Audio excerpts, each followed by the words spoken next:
don't say what. Hello. Oh my goodness, guys, we're back for season 2 of The Echoes of Mazana, Ridding the Rot for Art 2.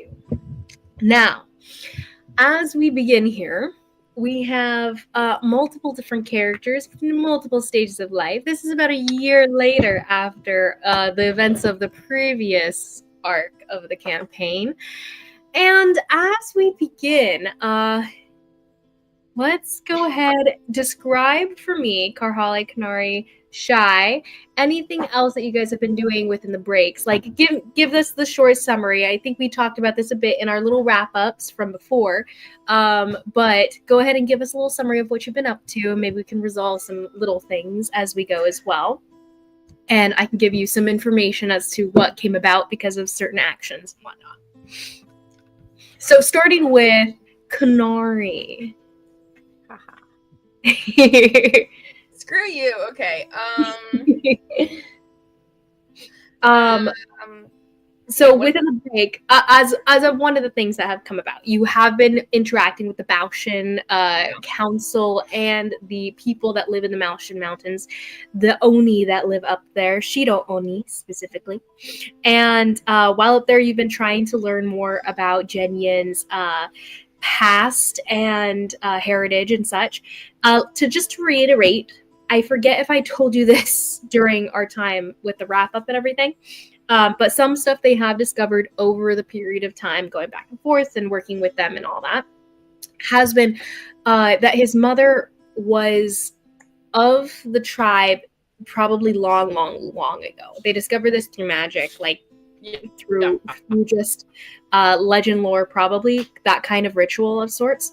But she used to be of the tribe, and she had gone rogue a long time ago and had left to basically this continent, the one you guys are presently on, is the territory of the Shido Oni.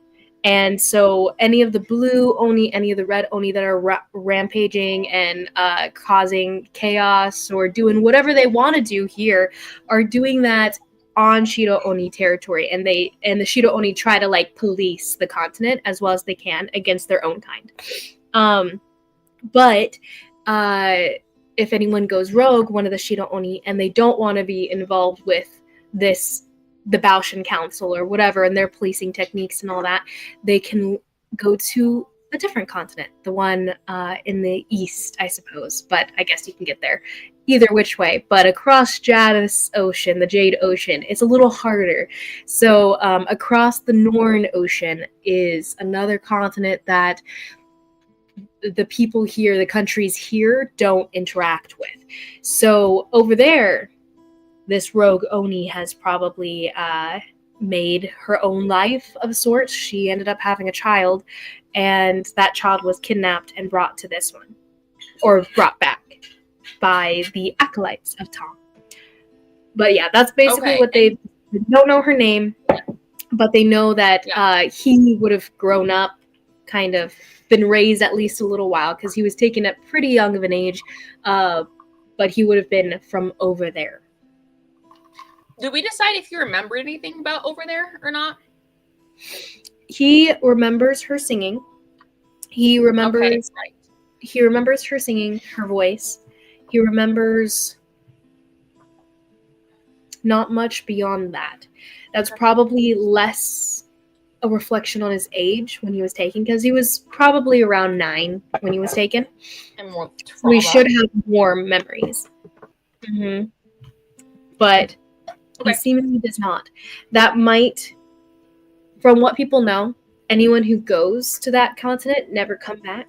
Mm-hmm. So the fact that he was brought back by people means that there's some sort of like passage that's going on between the two, which is different from what most people know. The Shido Oni don't go over there since it's not their territory. They just sure. Okay. I did realize that looking through our little private chat, there are some questions that I was gonna that I had meant to ask, or I'd asked you, we never talked about, so we'll touch those later because that's not important. But the short summary of what she's been doing is she's been with Jenyin, helping him research stuff. She also wanted to have gotten in contact with Hongwon-jun or not Hongwon-jun, whatever, one of the Onis who have the books, and see if they would have let her research the soul chain thing at all to make sure really the extent of it, and like if it would have any lasting effects on him, or if how it would affect him, or be able to be if someone could remake it easily, based on to ensure his safety with that. Okay, for that, roll me a quick d20 twice with advantage, because it's the kind of like the whole tribe working together. They're healers and magicians and whatnot. Okay, that's 15. 15. Oh, that's good. Okay, so they do discover that the magic that was used to break the spell, the sword that Shai used to destroy the tether, the chain that was binding him at the time, it's not a permanent effect. It's more of it broke the chain between them, but the spell is actually still active. As they were looking at his soul, as they were examining his soul, they did discover remnants of that chain. It's still there. It's almost like the lock was broken, the manacle is still there, and all that needs to be done is reform the chain link that was broken in the first place. So you are now aware, and they tell you that anyone that has, they don't even necessarily need the same spell to reforge this connection. The spell itself kind of formed the chain link to him, the collar that's on him, in a sense, on his soul. And all someone else needs to do is to form another spell of a similar binding effect. And he would be easily taken under someone else's control. So he is at risk of that. And to break that actual collar that's chaining his soul still, you will have to use some form of the original spell that created it to undo it as well. So it'll be some sort of like spell form specifically off of that one to undo its effects. Something that Raiden can definitely start working on once you discover. So that'll be one of his many projects. He had 15, he has 16 now. 16. Honestly, I think Kanari would also try to enlist the Oni's help on that, because it's in their best whatever to not have him being just the good point. mercenary of anybody, like that's fair point. She would enlist their help to see if they might be able to focus a little more attention on it than Raiden. So yeah, I mean, they definitely could. Yeah, they do make some good headway. So they think that with the book that you've given them too, so that's a part of the examination.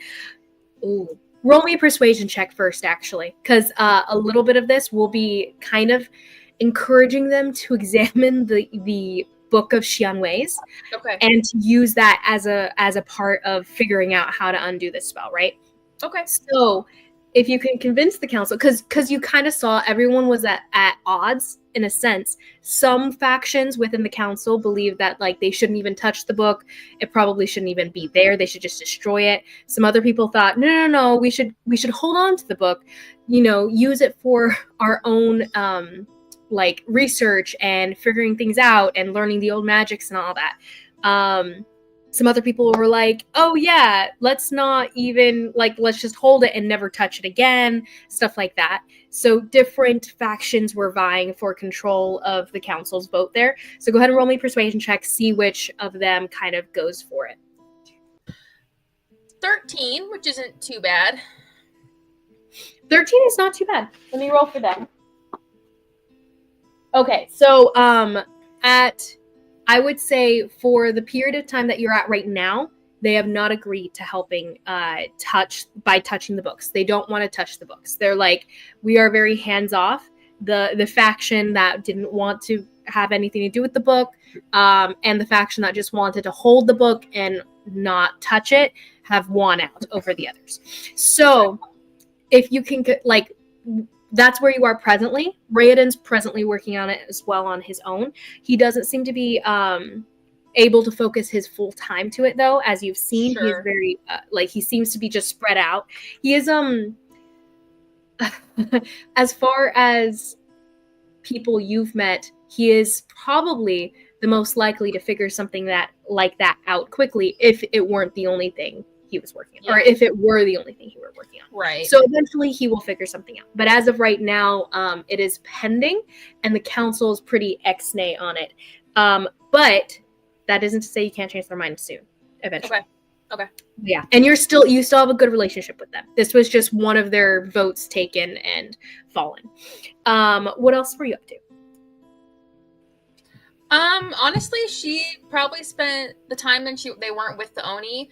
I mean, traveling around a little bit because, you know, her and Jenyan really haven't been out of the monastery in their lives except for when they were trying to fight, you know, evil powers or whatever. So just having time to be outside and enjoying what's out there. And then spending time, she checked in often with Raiden, monitoring him / checking on the tasks that she had asked him to look on. So yeah. You know, he seems to be doing pretty well. The competition has recently come up. The annual kind of competition to ensure that the leader of the Elithkar are the strongest of them all has every year. They do it every year. It is kind of insane. But the thing is that once someone has the control, in a sense, it's hard for it to dislodge. Like, it's hard for someone else to, because they just, you know, focus on keeping that power control, and then anyone that might, it's very political even then, even though it is kind of a fight of arms and everything.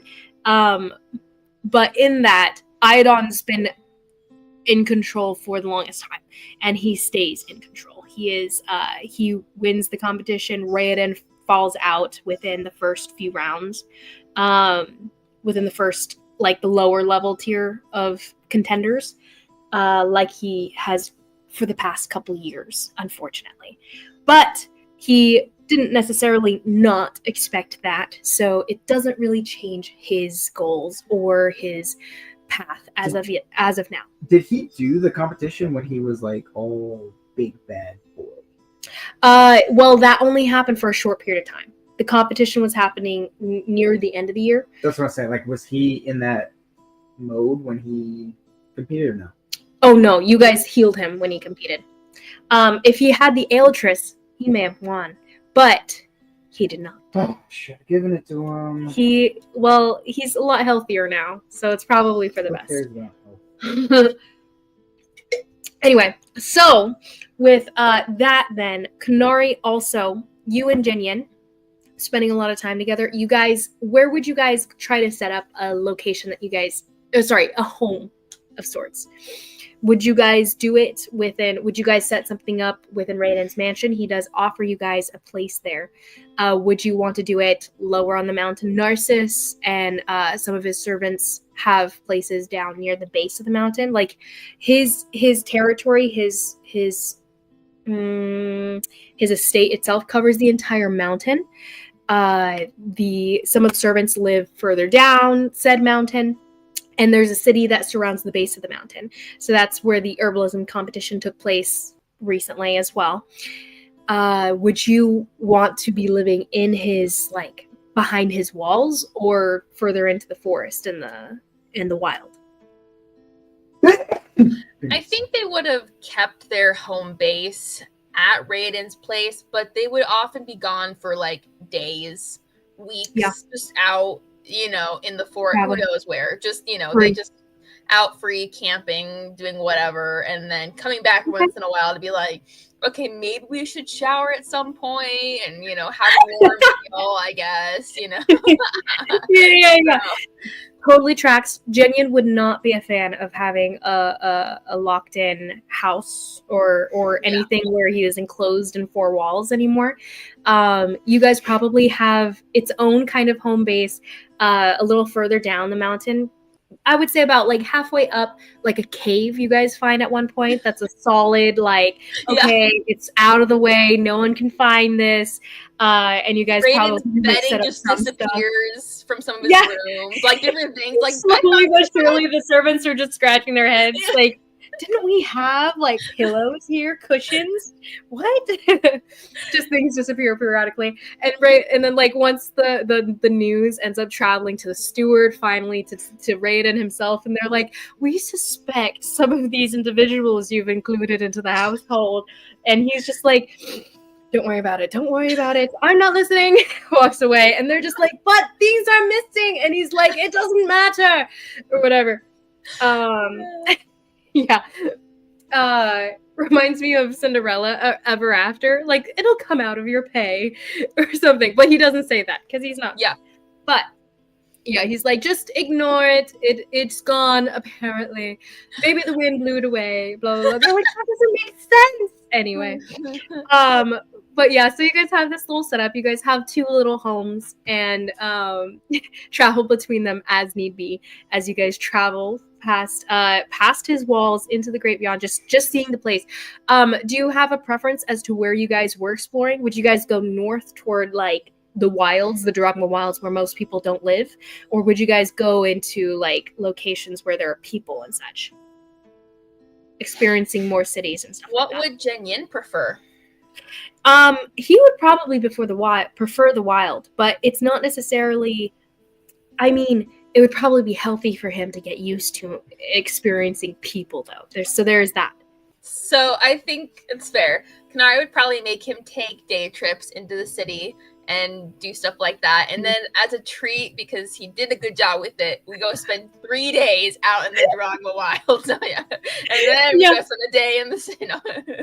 So I think a lot of your guys' like leveling up and increasing of just respective abilities is probably just the traveling, fighting different wild beasts that you guys come in contact with as you do, as well as, you know, the encounters you had with the Oni way back when with the red Oni and the revel that happened. In light of the revel, by the way, so you've been carrying this sword for a while now. It's been a few months. A good probably 6 months. I would say that took place about halfway through your guys' break or so.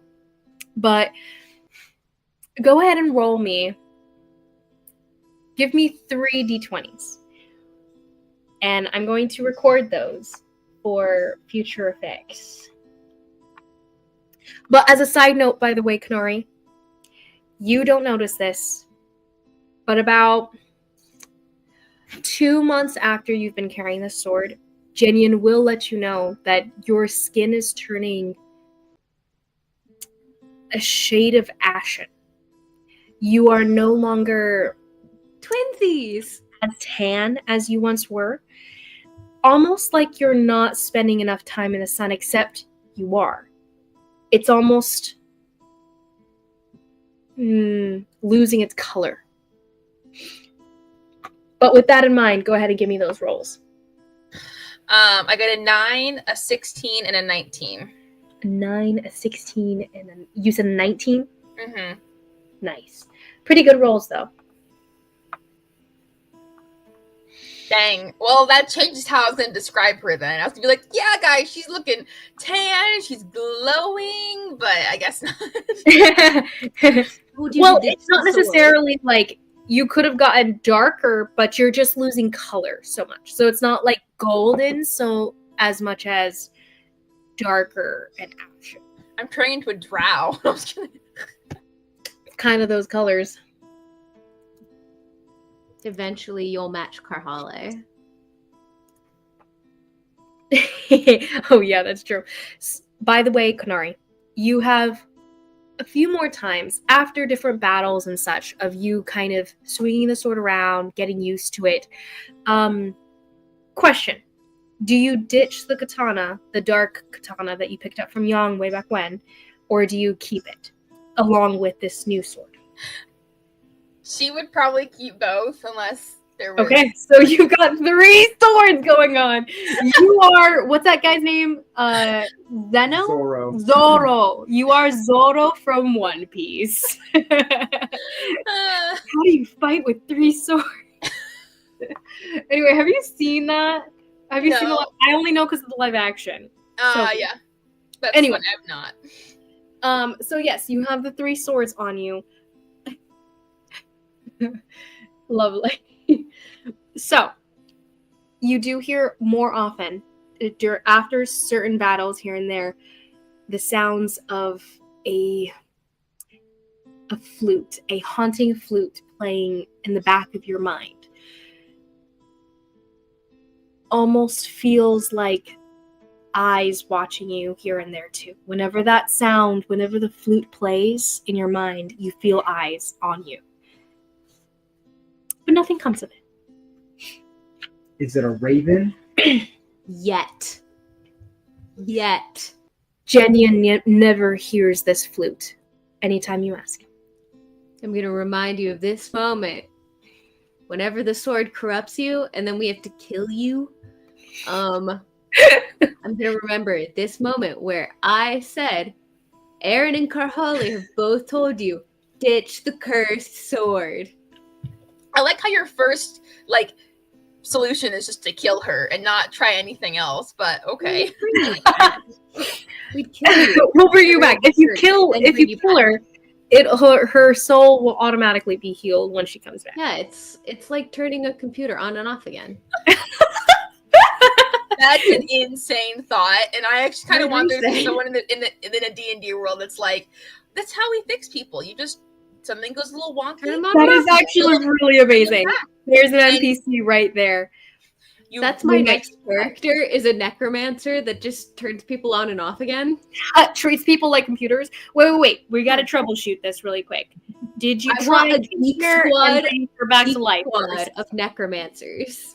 Okay, I was going really creepy with this. This is coming more like jokesy, but I'm like, no. jokesy. I want there to be a full-on cult of people who are shaping people into exactly who they want them to be and fulfilling that perfect role because if they are step out of line. That is good. That No. is good. Geek squad of Next life, necromancers. you'll do better.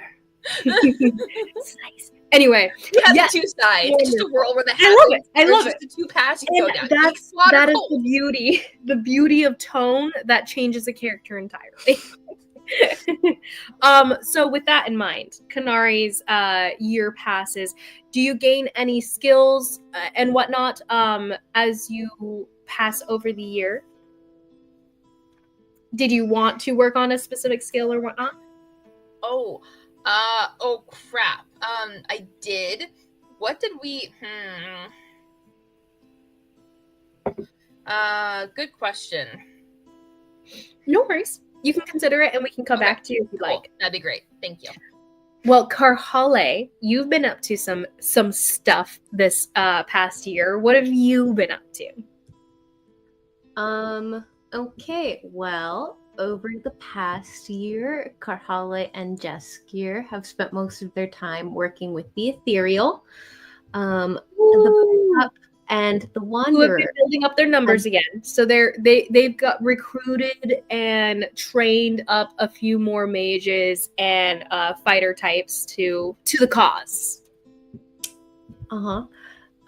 The Buttercup and the Wanderer have used their various connections in Alethkar with Raoden, in Kel with Highholder Achelon, and the Ati tribe, and any of the Druid tribes that Karhale can get to listen to her for 5 minutes, to establish some new safe houses for Mageborn.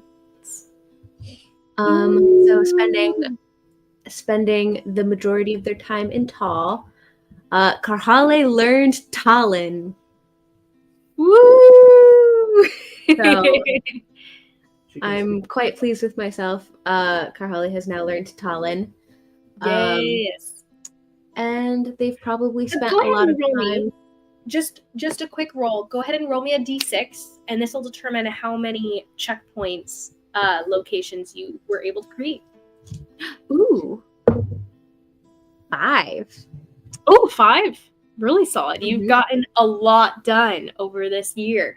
I would say they're all still pretty little as far as checkpoints go. Kind of underground railroad style. You've recruited some local houses, some local families or whatnot, people who are willing to take the risk of housing different individuals that are not necessarily legally approved by the Talon government, but you were able to set up 5 more waypoints for the ethereal, which means that they have a good amount of recruits already, yes, but they probably have a lot safer of a passage and likelier outcome for their success. Now, because of you and the work you and Jaskier have done with them, so that is very lovely for them. I would say 2 of the checkpoints are in Tal. I would say you've probably set up 3 of maybe 2 more in Eleth Car.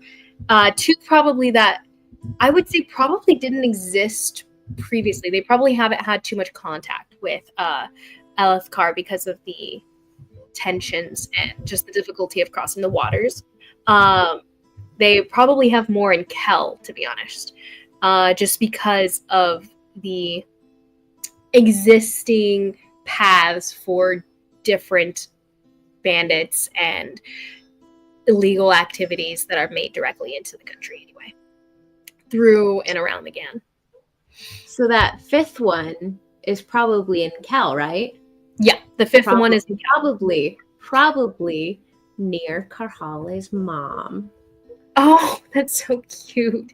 Yes, so with that in mind, we'll lock in these locations soon, but I'm going to go ahead and add locations-wise. I wrote it down. Good. I'm going to add a page of locations with circles. So these are going to be locations you guys have accessible to you guys through rotation circles. So would you say, Liz, 1 in 4 love, yes, would you say that I might have a copy of the teleportation circle inscription written down? If I ever need to get there, I can get a mage to copy said teleportation circle to get me there. I would say you have a little booklet of the little teleportation circles so far. So you guys have some unlocked locations, Baldur's Gate style, that you guys can teleport. Get you where? You guys will just need Narcissus to take you guys. Raiden's magic, he really does focus. He can't really take you guys places so much, but Narcissus will be kind of your guys' go-to pet wizard for teleportation circle access. Well, besides, like, I have access to Zora too. Yes, Zora is also an option. So, like, you guys will have what are the connections you guys have now? You guys have Narcissus from Eleth Car. You guys have Zora from ethereal-based places. So if you guys go there, and then you guys will have Emilios in theory from Angelon's estate, and that is a checkpoint, by the way. So that will be a place. I don't think. We'll see. We'll see if they give you. Let me roll for that. They might not actually give you guys access to just traveling there whenever you want to. So, yeah, they tell you no. Would they give me one? Would they give me one in the area? Like, obviously, I'm not expecting them to give me one in Athlon's estate, but like one in the city, maybe. The one in the city you guys will have access to. They'll give you that as an alternative. That makes sense. And so you'll have this capital city of Kel? It is the capital city of Kel. Okay.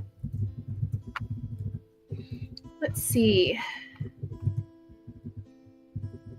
And this is Highholder Achelon. Let's see. Capital city. It's Adizis. So in Adizis, you guys will have access. The only other location would be, so that's pretty far east in Kel, as far as Kellan cities are concerned. And Fort Akiri, where your mom lives, is very west. So you guys kind of have access to both sides of the country. Let's see. So Adizis is where that circle is. Awesome. Okay, so then you guys have that Fort Akiri, you have the capital of Cal Adesis. And you guys have the location of Car. I would say probably in Coel unless you wanted it to be elsewhere. At least for one of them. No, Coel's fine. Okay. And did you have a preference for the other place? The only other place you guys are familiar with as of now would be Dalim, which is where Narcissus is from. It's a very intelligent area, whereas Coel is a pretty it has more small town vibes, like wholesome elven small town vibes. Except for maybe the capital city. Coel itself is not the capital city. The capital is where his father lives, though, Iadon, which is where the Lord Protector is set up at the moment. And if you guys would like, you could have it in Dalim, which is going to be where Inala's kind of based out of, which could make sense because her family's there. You could also set it up elsewhere. I could give you a list of the cities. I would think either Dalim or wherever. I would take a recommendation from Narcissus or Raiden on which one they think would be a good place Safest? where we could set up bases. Yeah. Okay. Although Dalim might not be the worst idea because I know we would have access to Inala there. Yeah, I would honestly say probably Dalim would be the safest, but let me check. I'll skim over the little cities. The little provinces, I mean. These are provinces, not cities. My miswording. Coel is one of the provinces, and Raiden acts as the governor of said province, but he is the high prince of the province. Let's see. So we have a Goliath province. That's majorly Goliath, and it's pretty high up in the mountains. We have a Dwarven province, which is also pretty high up in the mountains. You have another Elven province. This one is a lot more up in the mountains, hidden away, like classic Elven, high stature architecture, beautiful marble, everything, etc. You have Coel, which is kind of your local, wholesome vibes Elven communities. A human province that's on the coast. You have Ruthin, which is another human province. Probably the most well-armed of the provinces. You have another Dwarven province in the mountains, and then a Halfling and Gnomes province. And then Dalim, another Elven. I'd say whichever one I think would be most welcoming to any, like somewhere the kids could blend in. Honestly, all of them. Elithkar is a completely like anyone can live anywhere kind of place. Okay. They might stick out more in the more they might stick out more in like the Dwarven provinces and such, and the Goliath provinces and such. But they'll probably be fine. In the sense of not sticking out too much. It's pretty mixed. I'm gonna say Dalim just for access to the Grenchard family. Okay. Yes, we love that. Okay, so Dalim. Then we have let's see. 1, 2, 3, 4. We just need 2 in tall. Let's see, 2 in tall. Okay, so where do you want them? Do you want one to be up north in Iran? Probably at least one in Iran. Nice. Okay. Didn't they already have a teleportation circle there? They did not have a teleportation circle there. They had to travel. Mm-hmm. Okay, then yes, one in Iran. And then, do you want one in the capital or elsewhere? They definitely had one in Samhain. I would love one in Samhain, actually. That one's a pretty mixed place, so... Yeah. Is that where you planned to be from when you were in Tall? Yeah. That's where I said I was from. That is really funny. It's basically the place where everyone mixed might be living and everything. So it's kind of like, think of it as Nazareth from like old Bible times. Like saying you're from Nazareth is like, whoa, Nazareth? Maybe you shouldn't have mentioned that. Yeah, I'm thinking definitely Samhain, because that would be a good place for people to be able to lay low. Yeah. And So including the locations that you've set up, your guys' access as it stands right now. Baoshan Mountains, we can add that. oh, I could get one to the Baoshan Mountains? Well, you don't necessarily, Kanari does. Oh, okay. But I'm saying you guys as a group have access in this way. So Forticuri, where your mom's at, and these would have been helped. Like you would have been helped setting these up by Zora, by Narcissus periodically over the year. Mm-hmm. But yeah, so Forticuri, Adizis, the capital of Kel, Coel, Dalem, which is where Anal is at, Aren, obviously, Samhain, which you guys haven't explored as of yet, but you've probably gone to at least once or twice to set this up and set up a little locale for you guys, a little safe house and whatnot. The Baoshan Mountains, and I believe that's it so far. Is there anything else you guys would have been able to collect over the time? I'd like one that's Ati adjacent. I know they won't give me one near, like, in the tribe. They don't have any kind of setup to magic circle into the tribe at all. Not even near. Yeah. You have barriers like that. If you were a druid and could cast the transportation through plants, they do have a tree that's meant for that, but unfortunate.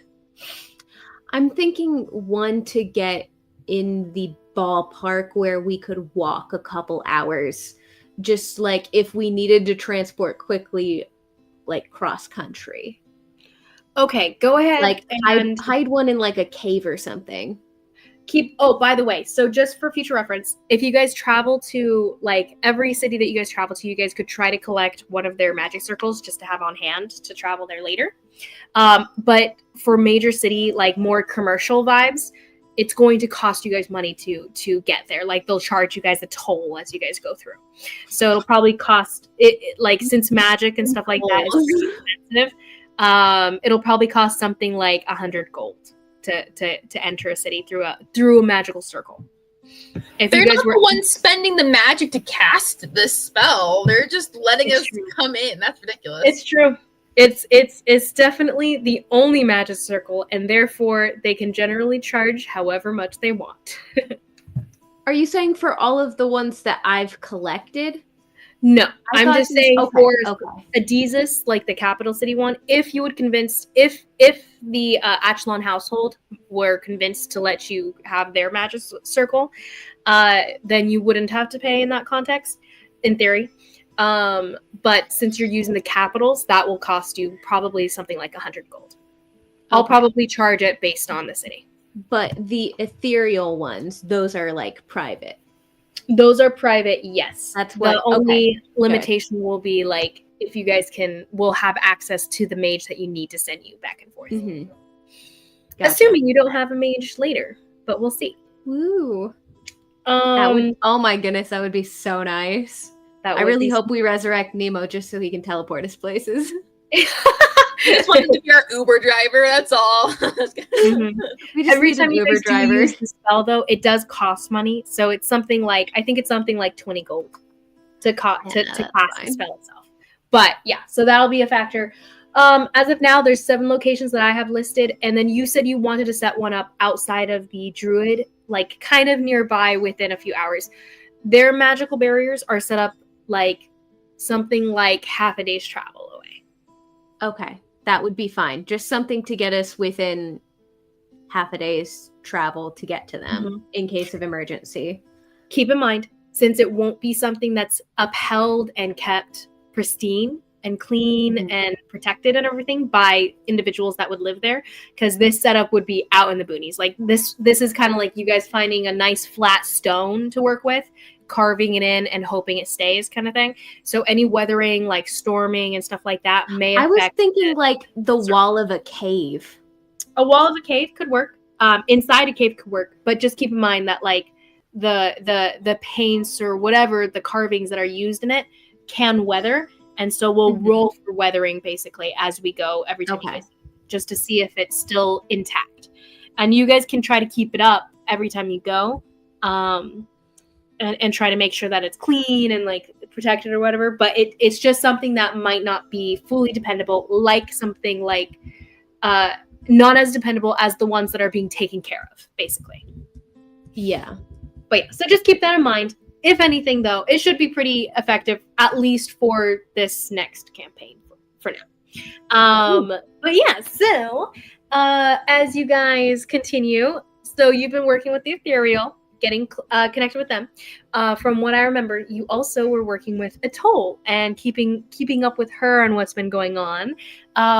So a little adventure that Atoll and you may have gone with her, or you may have just heard of it on the outside, kind of looking in. But they did go on this trip to track down a dragon in the middle of in the middle of the ocean.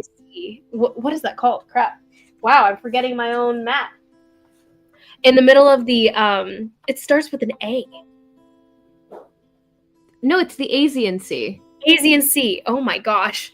Wow, that escaped me. Yeah, Asian Sea, because Asian, Shinyu, Taylor, Janora, and Jadith. Wow, my own pantheon escaping my mind.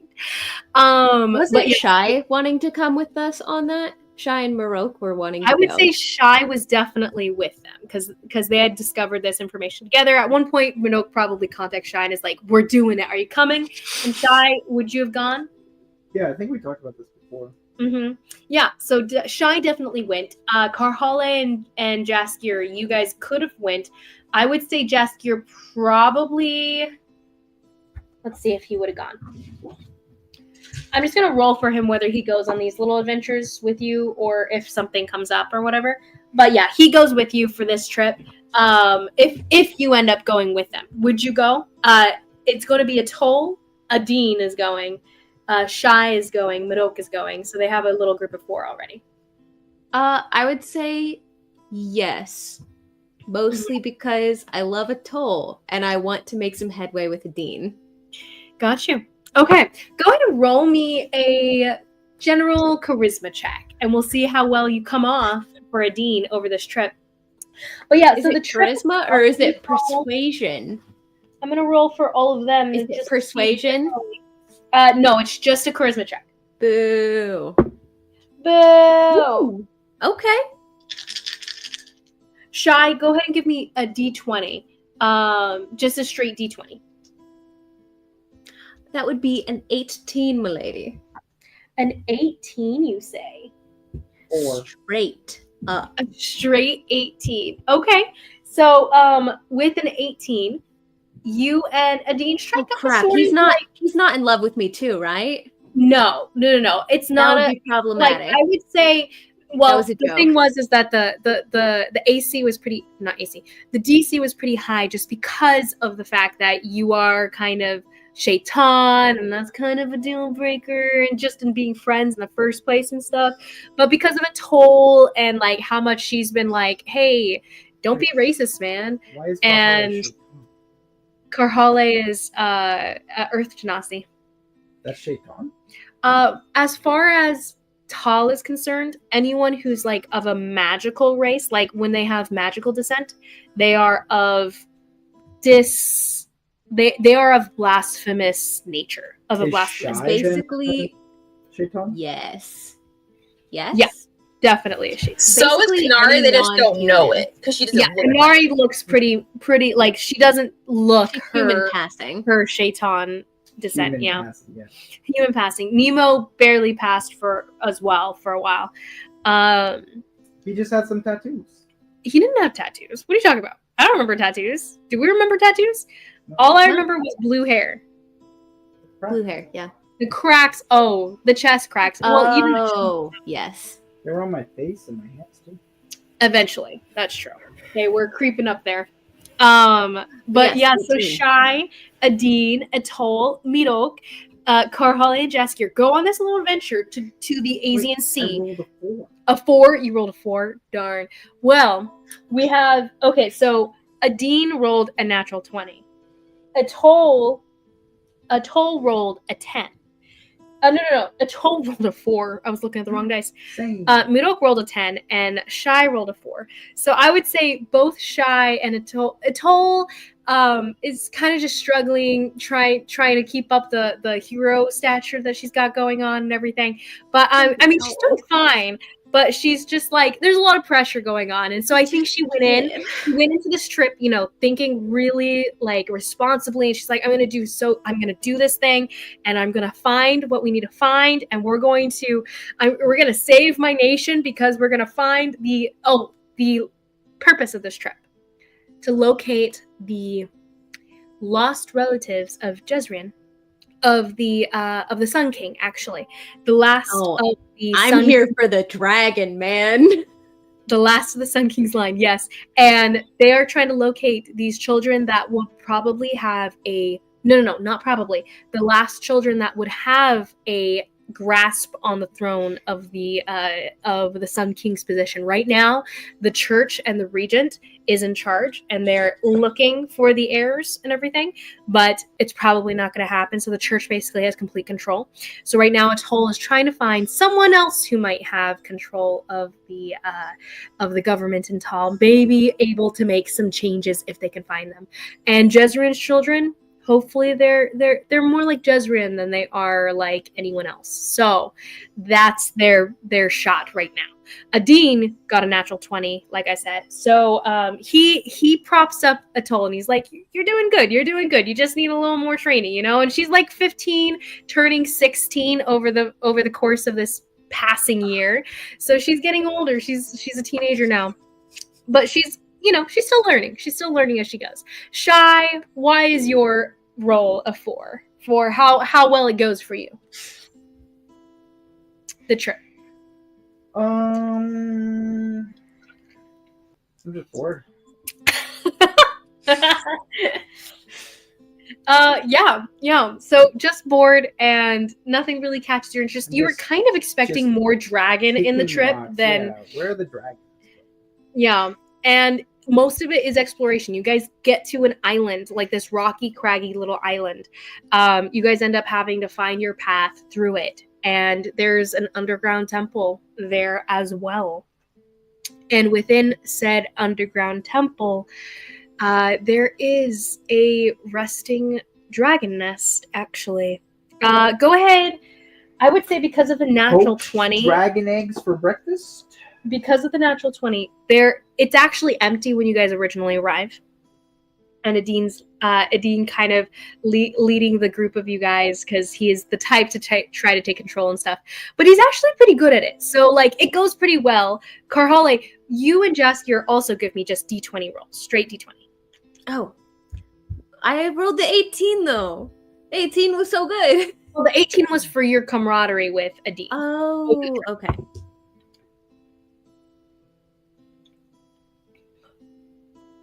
I rolled a 2. Oh no!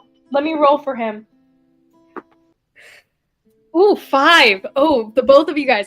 So the trip doesn't go very well for the two of you. I think.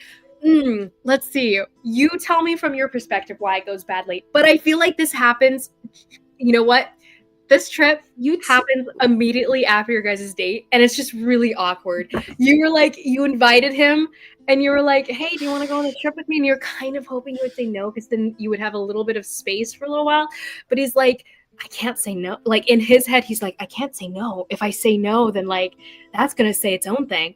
And he's like, no, I have to go. Okay, so then he goes, but it's so freaking awkward. It is like, I mean, you had kind of bared your soul, and he'd kind of backed off a little bit. I mean, it's not bad, and like your relationship isn't in this bad place or anything, but there might have been a need for a little bit of space immediately after. And so you guys go on this little trip, and just stuff happens.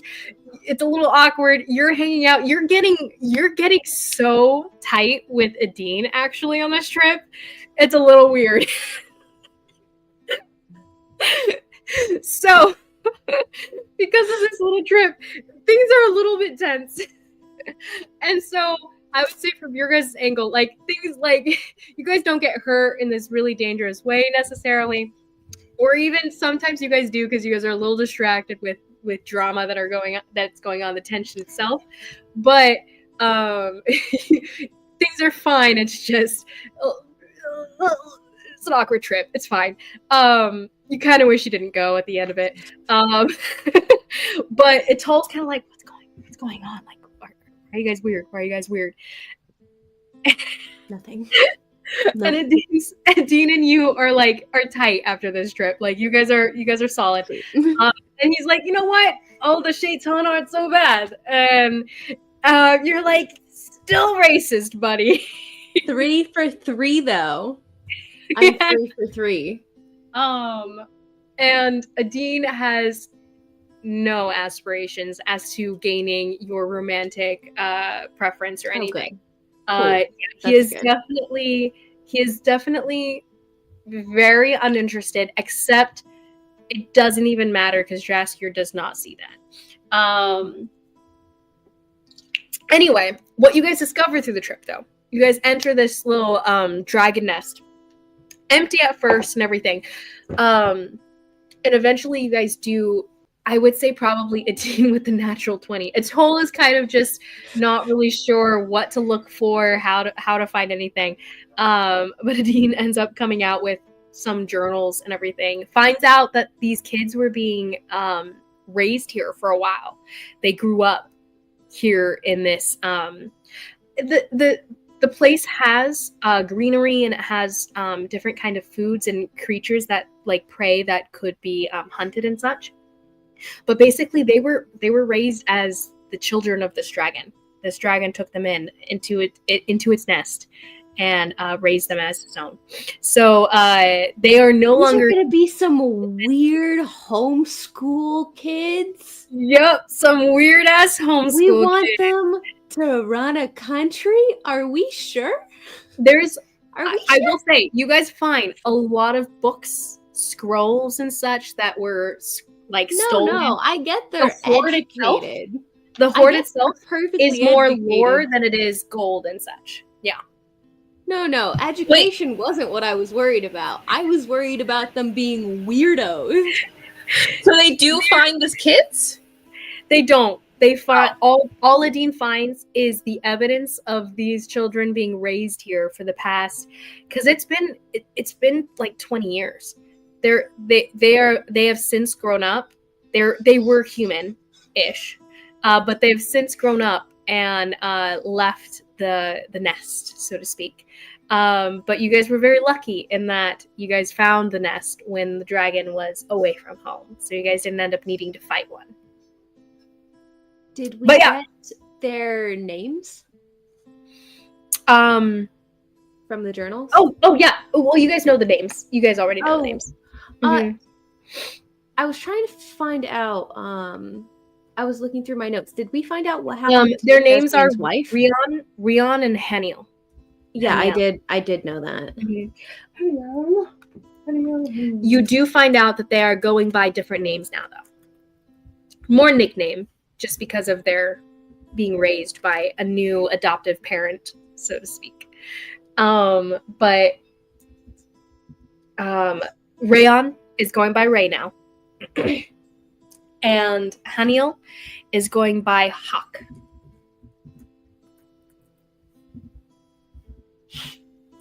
Basically, part of that is because they're probably fugitives of some sort. Based on the journals that Adine is able to find, you guys understand that they were rescued by this dragon from the dragon's perspective. So the dragon knew that Nide, this Oni that had made this deal with him, would probably stop at nothing before destroying all of Jezreen's family, because they were kind of this anchor of morality for the nation at the time. And without them, they would probably fall to all of the machinations Nide had in mind. And so he had to wipe out the whole family. That was the intention. When the dragon realized that, he offered the one thing that Nide seemed interested in, which was a journal that the dragon happened to have as part of its hoard, because it collected knowledge and information, and tomes and such. The dragon's not bad? Why why were the Western Winds fighting it then? From roll me history check to see if you can discuss. Well, no. Roll me an investigation check, and I'll roll for the other three. Shy, if you want to roll an investigation check for what you can discover within the lair, you can. Also, if you'd like to if you'd like to steal some stuff from the horde, you can. You guys were able to sneak into it when the dragon was not there. Just keep in mind that a dragon's horde is generally very personal. Nah, I'm not messing with that. I have everything I need. I don't need any of that. It's pretty much just books and stuff. What does Carhale need books for? Yeah. And Midok investigation. Is also Midok goes through the stuff and is very confused. I've got one of the freaking Western Winds. I've got one of the freaking Western Winds with me. I can just ask Marok. Yeah, why did they try to kill him? Well, Midok was under the impression that the dragon was bad and was raising different cities and temples to the ground. Mm-hmm. Yes. Okay. One. I roll. Oh, natural one. No, I got a 2. Oh, we got a 2, -1. -1. And a 1. So a dirty 1. Mine's a 15. A 15 -1. Shy is also bored. There were no dragons. There were no pictures in the books either. Yeah. What were you saying, Aaron? I got a 14 on investigation. Okay, so with a 14 for investigation, you discover that the dragon itself, Coagumus, the correct name was used. Coagumus, he wasn't destroying cities from what you know. And this information you don't gain from, like, the dragon didn't write his own journal or anything. This is more Rayon. She was the older one. Rayon had collected some information. She was trying to figure out what happened to her father, and eventually she got their father and their new father, Coagumus, to tell her that he had gained respect for Jezrien in that one-on-one they had when Jezrien went to speak to the dragon, because Jezrien became a little bit suspicious about what was going down. He came to a realization that the dragon wasn't really, he didn't have as many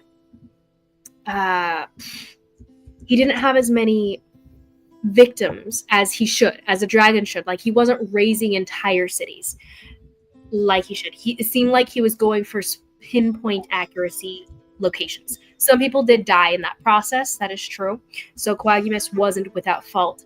But Jezrien realized it seemed more intentional than it was just chaotic destruction. So when he goes to speak with the dragon in this one-on-one, that Nide sneaks up on and ends up killing him during. Jezrien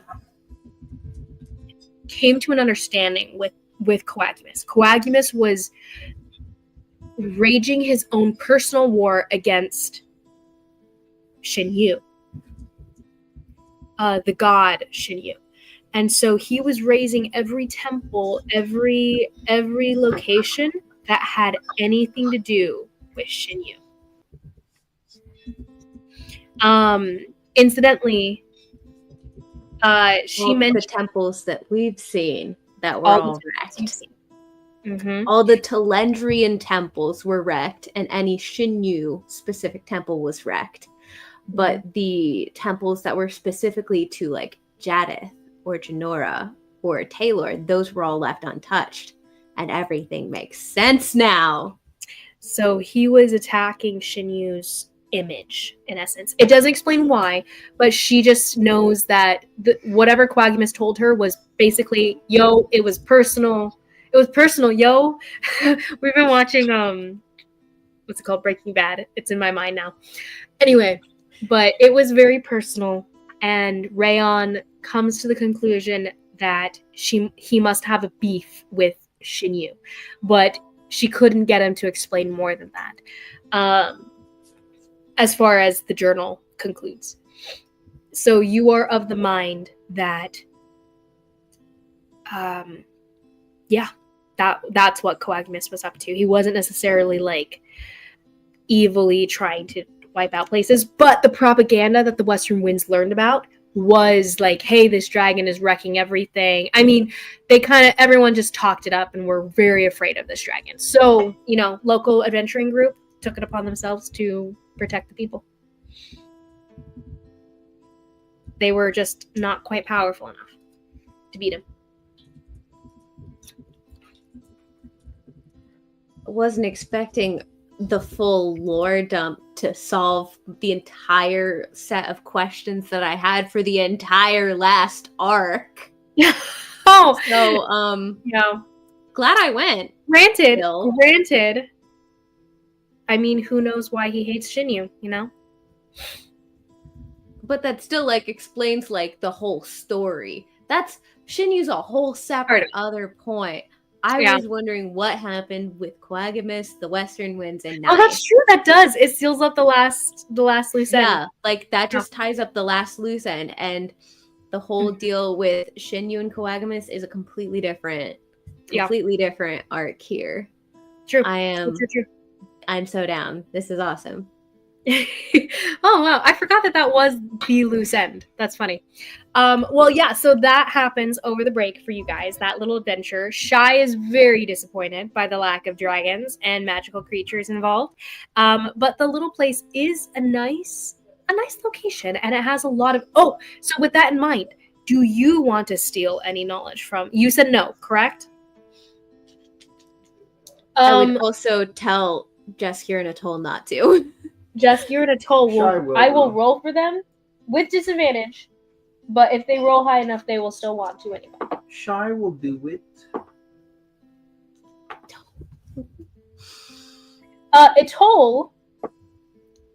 Jaskier is like, okay, yeah, you're correct. We shouldn't mess with something like this. But Atoll does have this gleam in her eye, just a little bit. No, it's not so bad.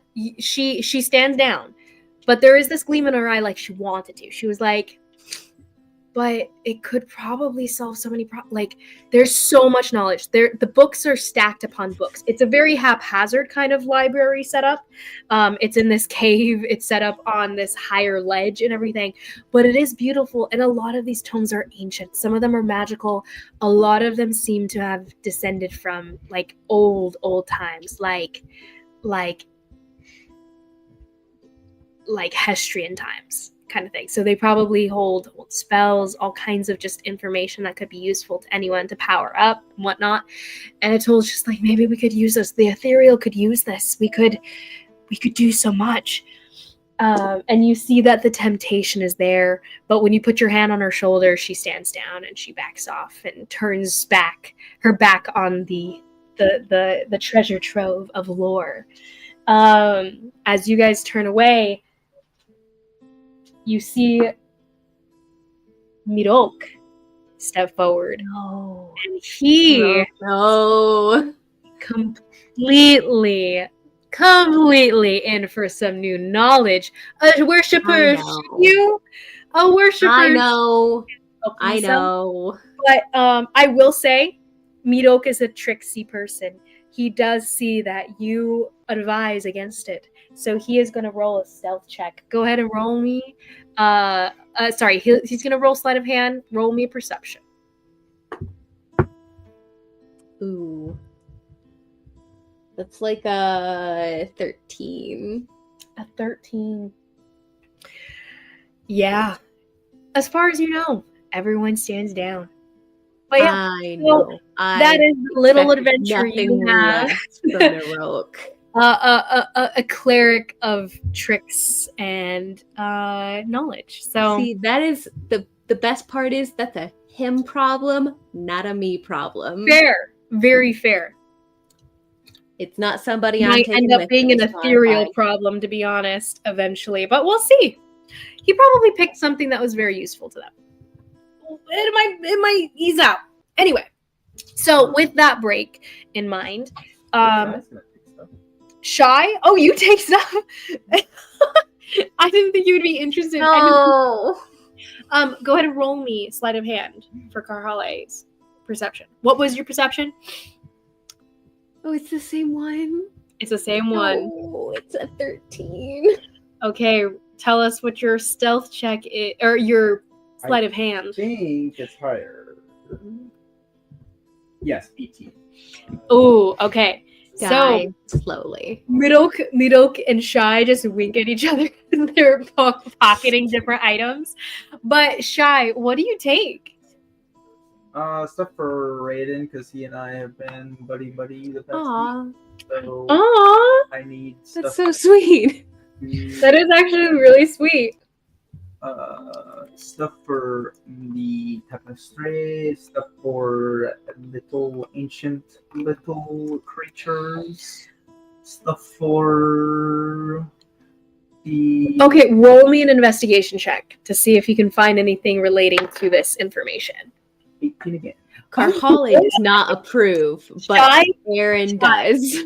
When Carhale is talking to Atoll and Jaskier, and she's like, guys, we shouldn't mess with something like this. Her voice kind of like garbles and becomes a part of the echoing chamber itself. Like just the sounds of the falling waters outside, like crashing against the rocks out there, just completely overwrites her voice. All you see is these glowing runes that are very similar to the words on your tapestry. It's you find a large scroll.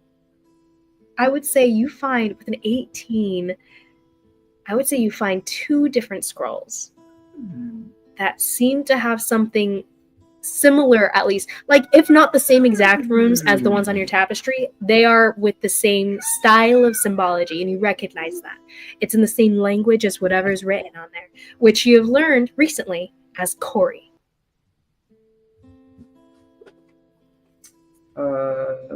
Let me roll something just to see if you find this special. 2 Kori spells from the dragon. You would also notice you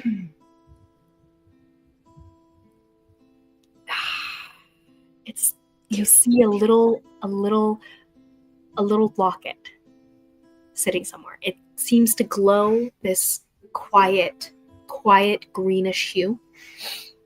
It's beautiful, and you're not sure why it stands out to you, but it feels vaguely similar to, oddly enough, it feels vaguely similar to the sprite friends that you have. I was literally about to say I'll put it on my wisp. You put it on your wisp? On one of the sprites. Yeah. Oh, it is very small, actually. They can't wear it so much because they're like that big. Mm-hmm. And the locket is pretty, like, it's kind of like them wearing like a gong, a small gong, I guess. But they can definitely hold it like a little backpack thing. Who would you have with you in this moment? Who would you have traveled with? I don't have my sheet, so I don't remember their names. Well, we have little Dusty. We have little, I'll pull them up myself. You have the little water one who's very talkative. She's sweet. You have your little wind, let me find them. Now I want them all. I would probably give it to the... Isn't one named Wisp? Green girl. One is Wisp. You're correct. He's the secret keeper. Oh, Jen. You'll give it to Jen? Jen. X-E-N. Jen. But, that's Shen. What am I saying? Shen. Yeah. Because X's are sh. Anyway, Shen, the dream spirit. She's with you, and she's looking upon all of this, and she goes, it's quite beautiful how everything like this was brought here by a dragon who just wanted to protect a couple children. I think that's very poetic, isn't it? I don't know how it's poetic, but I feel like it would be. And when you hand her this thing, she holds it, and it seems to glow a little bit of a brighter green all of a sudden. She goes, what is this? Are you sure you should be taking this? I felt like it would be good for you. It's a little good for you guys. And she holds on to it, and she kind of looks at it. She goes, I mean, it does match my outfit. I guess I'll take it. She goes, And I'm really curious about what it is. It feels like me. But she takes it, and yeah. So add the 2 scrolls, and you'll bring those back to Raiden. You do like peek at them a little bit, but on your trip back, you can't read them. They're in Corey. But yes. Anyway, so with that in mind, Kanari could read them if she could read. Yep. Hey, if you have a way of explaining the letters to her, she probably could tell you what they mean. You know, like. How would she know what letters mean? Or because then No. Ty would know and be able to tell her what she Ty would know. Like. Yeah. But even then, if you could sound it out, that would also work. I mean, if it had symbology that you recognize, if it were Romanized. Which is why I was saying, even worst case scenario, if they explain what it looks like, Ty would be like, "Oh, that's this symbol. That's this symbol." You know. Mm-hmm. So great. I love that you guys took stuff from the horde. But yeah, we'll see what Raiden finds out from the scroll. He might find out some cool information, so that's cool. Yeah, so from there, Karhale, your time of the break and everything was also spent training a lot with Jaskier. After this initial really awkward trip, you and Jaskier are able to reconnect and smooth out all the little quirks that came up out of the last date. He does come to you with a bit of an olive branch, actually. He extends to you something he's been working on for the past few months, actually. He's been experimenting on. It's from a flower that is actually the flower he had gotten from Archie during that little interlude there. But this flower that Archie procured for him is something that's grown in very pure areas, very pure hollowed ground, basically. So it's something that would have had to been taken from one of the temples, either locally or nearby, but it only grows in very pure areas. This flower, he used, was part of an experiment he had in mind to, in theory, based on what you've explained to him, of the effects of the ailment that your friend Trig had way back when, something that affects the soul. He thinks that this balm of sorts that he was able to create may help to purify that. He's not sure. It's based on his own experimentation and his own trial and error, and he doesn't have anything to test it on. But he thinks it might at least have a numbing effect, if anything. And that's his little olive branch to you, maybe about a week or so after you guys return from that trip, in a bit of a quiet, awkward state. Maybe even a little unsure as to whether the relationship's going to continue or not. But with that, you guys are able to reconnect. You guys go on another date, and you guys are good again. And from then on, you guys continue working on the different fighting style stuff that you guys have been trying to get right, to have this partnership that you guys can use within battle whenever you guys get into any skirmishes in the future. So if you want to explain to Kanari what your new feat is being shared with Jaskier here, please share. Wait, with just Kanari? Well, you can just tell everyone, or like let them know what's going down. It is a feat-ish that I wrote. It is called Threadbound. So cute. Should I tell them all of it? It's up to you.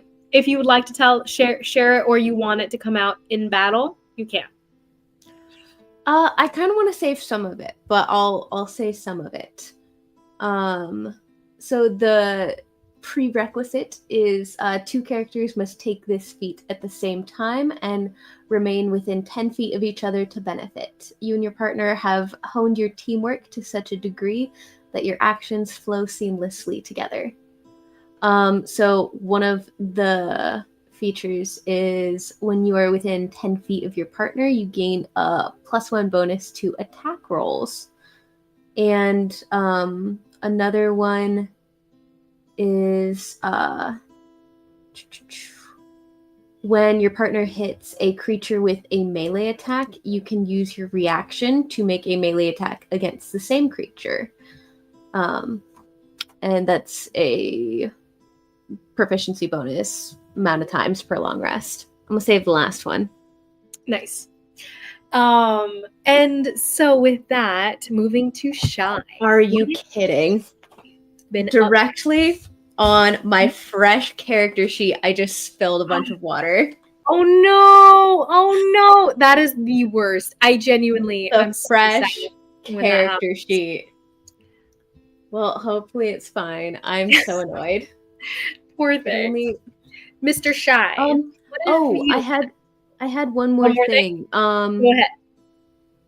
Possibly, I don't know where would we just have like kind of hopped from place to place, or would we have tried to like set up shop anywhere in particular? Because he can't really go back. He can't really go back home, and I can't really go back home. I was thinking you guys were staying at the with Raiden actually. Unless you had unless you stated otherwise and everything, I was under the impression you guys were taking up the room that he has set aside for you guys. Oh, oddly enough, within Coel Manor and everything, you guys have come to realize that he actually doesn't have a ton of guest rooms, or at least he used to, but he actually decided a long time ago when he had like become the Mad Prince and took up that persona. Very few people have decided to, visit him in the social way of like the higher class, the upper class. And so he hardly ever gets visitors, which means he only keeps like 3 or 4 rooms open for guests and such. One of which you guys have taken, and that's a perfect amount for all of you anyway, which was offered to you guys in the first place.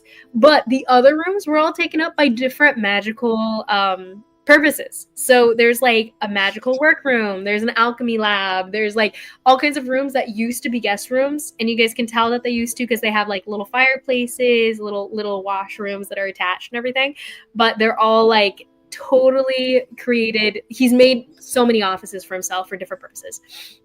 Everything going on is in the guest rooms a lot of the time.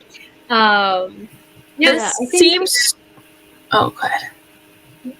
This seems so perfect for Mnemo. Like this whole place set up, all the knowledge, all the books, all the rooms. I just imagine that when he gets resurrected, he just gets resurrected and he already has a boner. Just like he's so excited about being in this place. Like looks down. But why though? And then, I get it. Anyway, that's funny. That is hilarious. Thank you for that, Kanari. I'd say whenever they're not hanging out there, or would you set up in Fort Curie? I'd say probably whenever they're not in Tall. Probably. I think their time is like pretty equally split. Like, actually no, probably like 75% of the time in Tall. And then like 10%, 15% in Alethkar, 15% in Fort Carry, something like that. Because like most of their time is spent with the ethereal. Yeah. I would say you guys probably don't have so much of a home base that you guys are probably like on the road a majority of the time.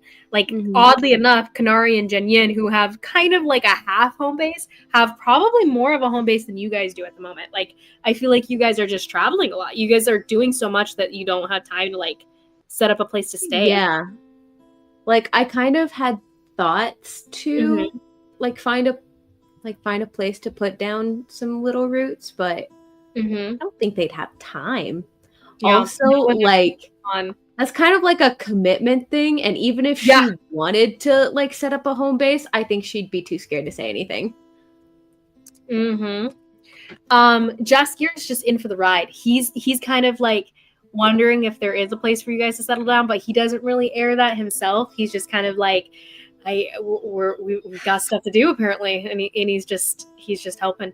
So he doesn't express that either. So both quiet parties are like, guess we're cleaning up our stuff and moving again. No, they've got a room in Forticary. They've got a room in Coel. Yes, They've probably got a room in the Eralt ethereal base, a room in the Eren ethereal base. You guys have one of the temple rooms underground set aside for yourselves. Yes, perfect. Yeah, Carhale forgot like her favorite shirt at one of them and still is thinking about it. Yes, perfect. And he's like, have you seen my glasses? And you're like, oh, I think you left them in Cal and everything. And the glasses are my favorite. Don't do that to me, Liz. It's okay. You guys will get back at some point. That just was the most recent thing that was lost. But it is what it is when you're traveling. Nathan, new meta note. Nathan left my favorite charger somewhere. I have no idea where it's at. Oh yeah, hotel. Wow. Yeah. Anyway, so Shy, what have you been up to during the break? Exploring the tapestry, yes? Yep. Okay. Game of Brad. For Kanari, who's been kind of helping you out periodically with her travels with Jenyen, and Jenyen, who's been going with her and everything, go ahead and roll me a d20 with advantage.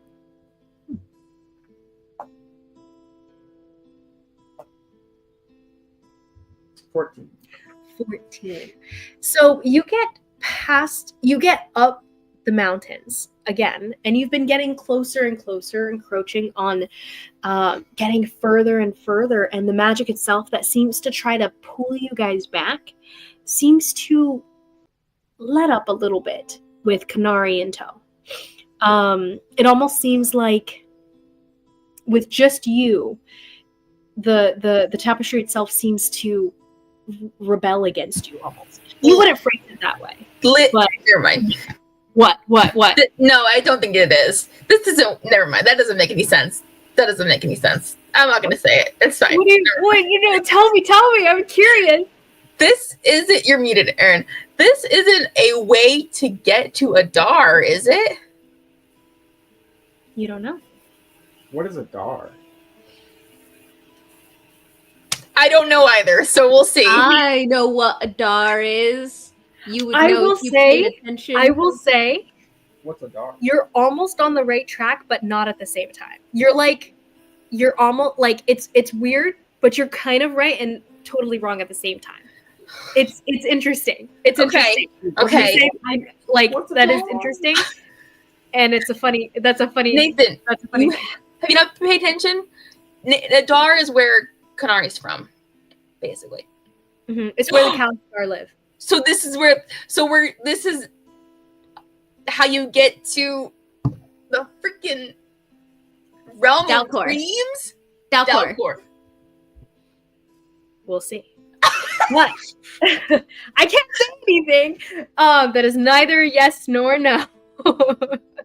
I am not affirming nor denying. Guys, this Anyway. campaign's gonna be 5 more years. We got too much stuff in this world that I want to explore. It's gonna be at least 5 more years. Sorry. I know. So all this to say, 10-year campaign. Norian 10-year These campaign. are weirdly a little bit easier getting up there. And you crest this mountain and you're able to descend to the other side. The thing is, as you do so, roll me a d20. Shot. And Kanari, roll me a d20. 13. No. Sorry, this is a wisdom saving throw. I'm going to roll for Jinyan. He got pretty good. 21. 21, you say? Mm-hmm. 13. 13. Okay. So, Kanari, there's this point where you are able to progress. But Shai and Jinyin both are afraid all of a sudden. instead of seeing the other side of the mountain shy like you wanted to, like you've been trying to do this whole time, as you crest the mountain, you start to go over the other side. You feel this like this tendril of unease from your belly rising up. It gets higher up in your stomach, almost like butterflies, but the opposite. The dread that sinks to the bottom of your stomach and pulls you back and slows your steps. It rises up, this tendril of anxiety, choking you, and you cannot move forward. You are frightened of going further. Kanari, you can keep going. Jen Yin is frozen solid next to you like shy as they both stop, and you see 1,000-yard stare from Jen Yin. He is back somewhere he does not want to be. He is not here with you anymore, traveling in this realm, whatever it is. And Shy is just trembling next to you as well. Shy, you feel all of the emotions of being cast away once long ago.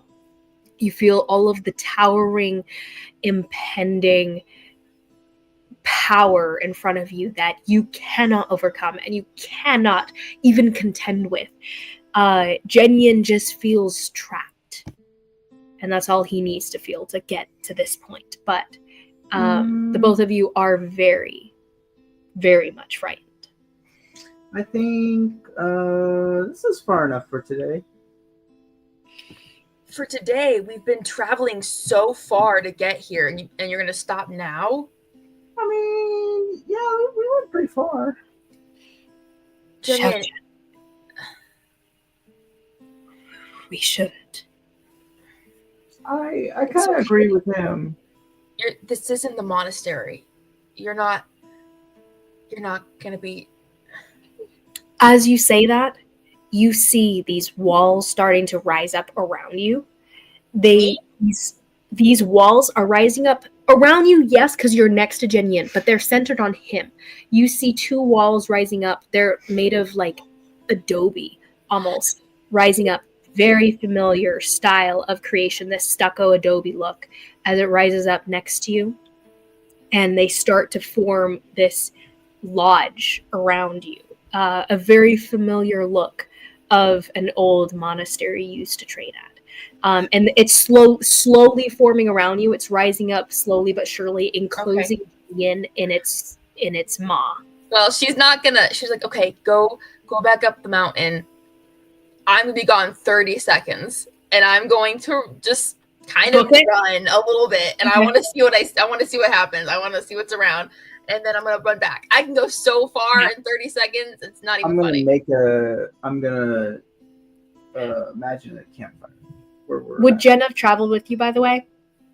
Jen and one of the other wisps? Of the other, not wisps, yes.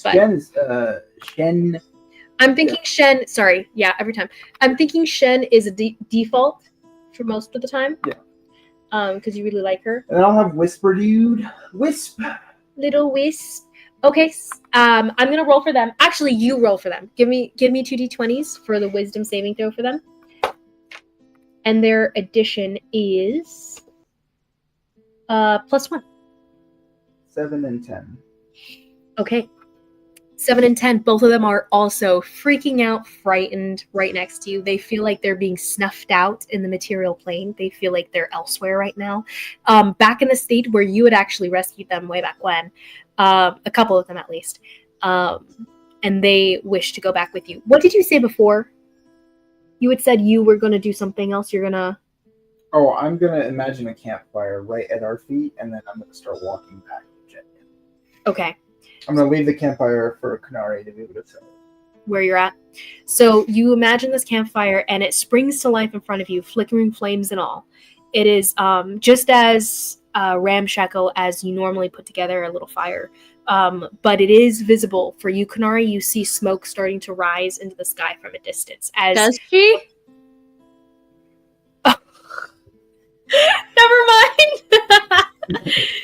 I can smell it, though. It's a campfire. From a distance. And you're like, that's coming back from exactly the same direction where I just left. I know. I was gonna be like, actually she doesn't. That's what it sounds like when somebody finds it. Anyway. I love Toph so much. Okay. Okay, Kanari, you book it further down the mountain. So on the other side of this mountain, you can't see anything. So I know. I'm gonna describe it. I'm gonna You see what feel it feels a downward curve Smells as like.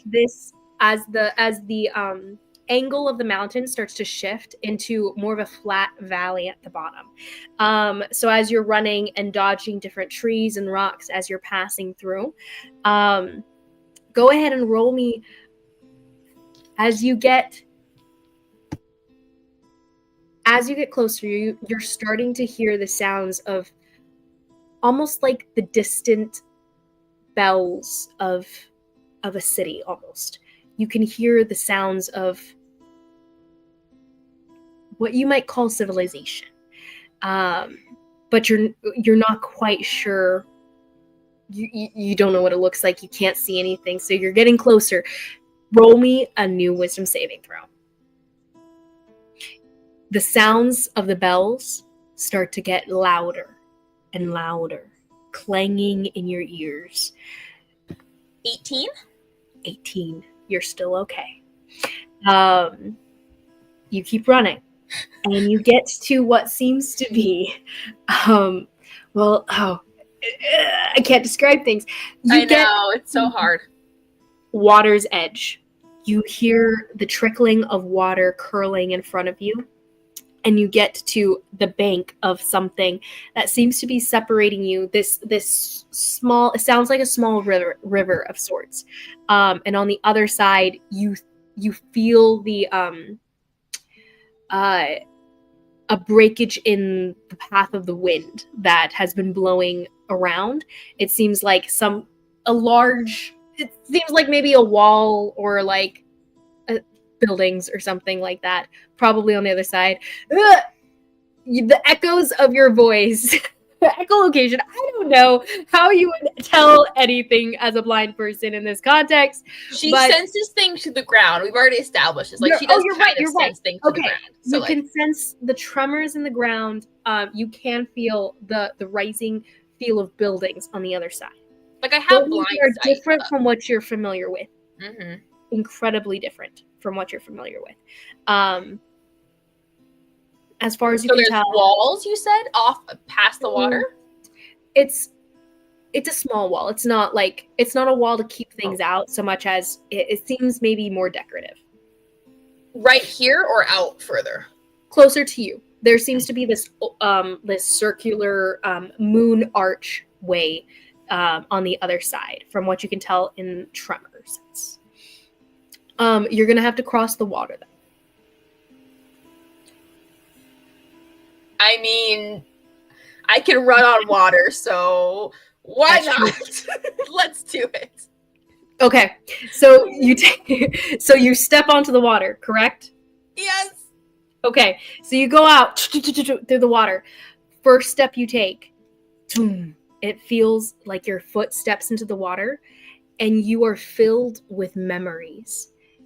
You are immediately accosted by so much. Roll me an intelligence saving throw. Ooh. Okay. Because all the memories, so basically once you take a step into this water, you are accosted by thousands of different ages of memory just shot straight into your brain. There's so much information for you to swim through in this moment. A normal person could go mad from something like this. Okay. not the best. You're fine. You'll be fine. It's fine. 15. Okay. Oh no.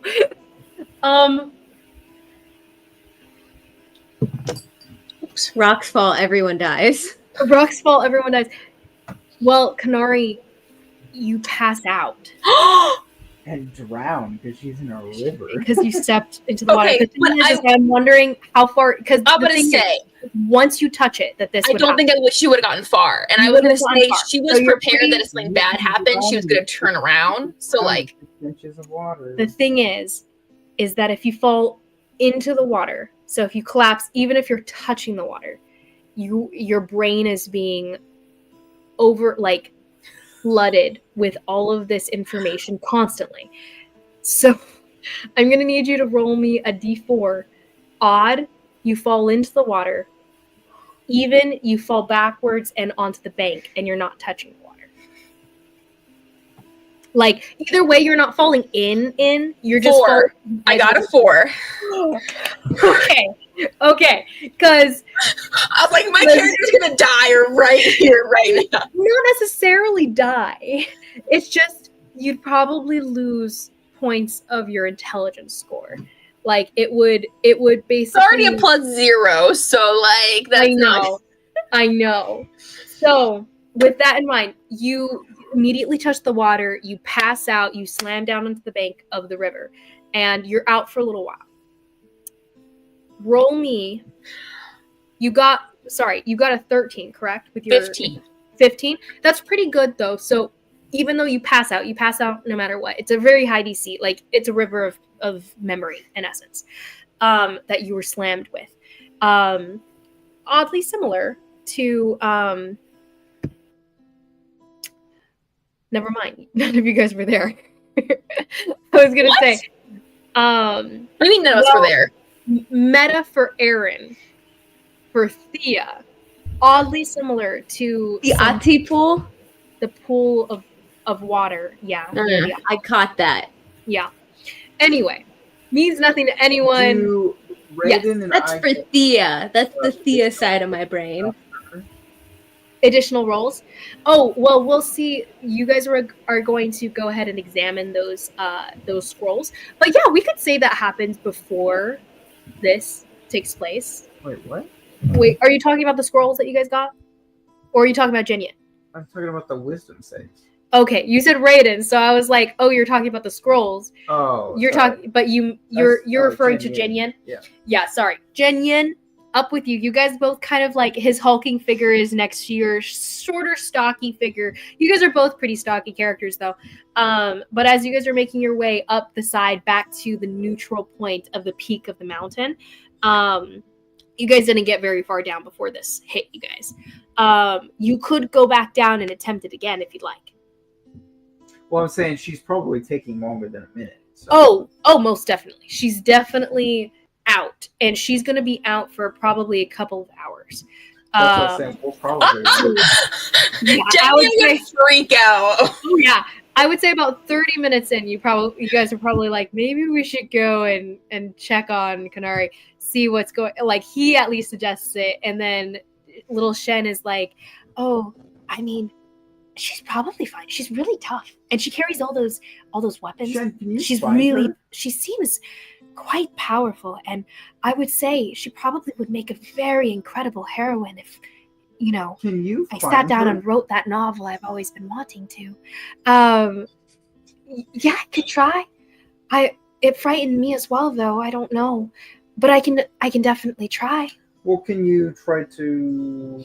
That's part of why I haven't been able to really get too far on my own. I'm not as. But can't you travel to people that you know? I do. If they're asleep, why would she be asleep? Oh, okay. Yeah, you're right. Why would she be asleep?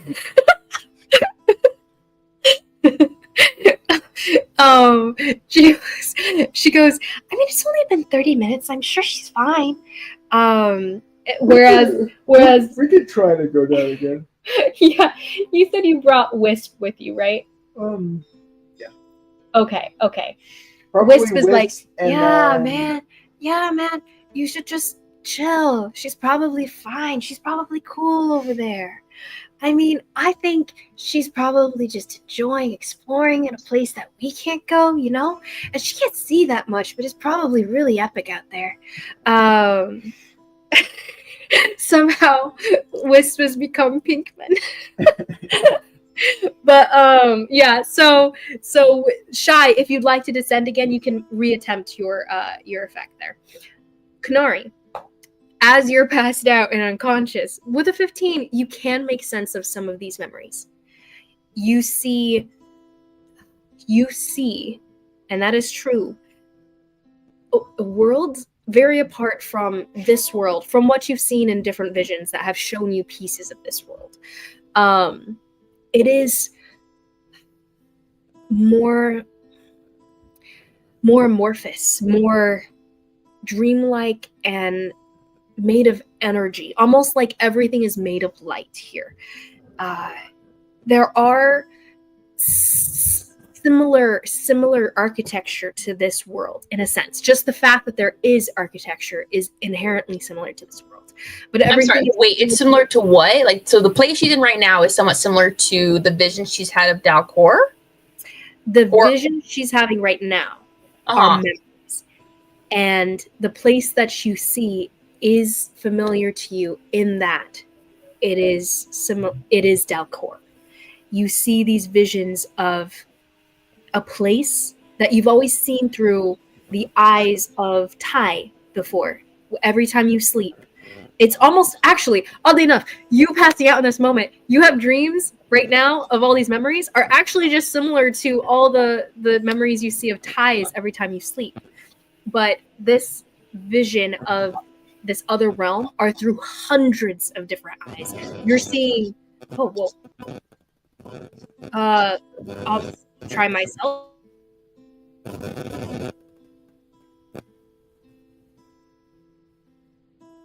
Would you're muted.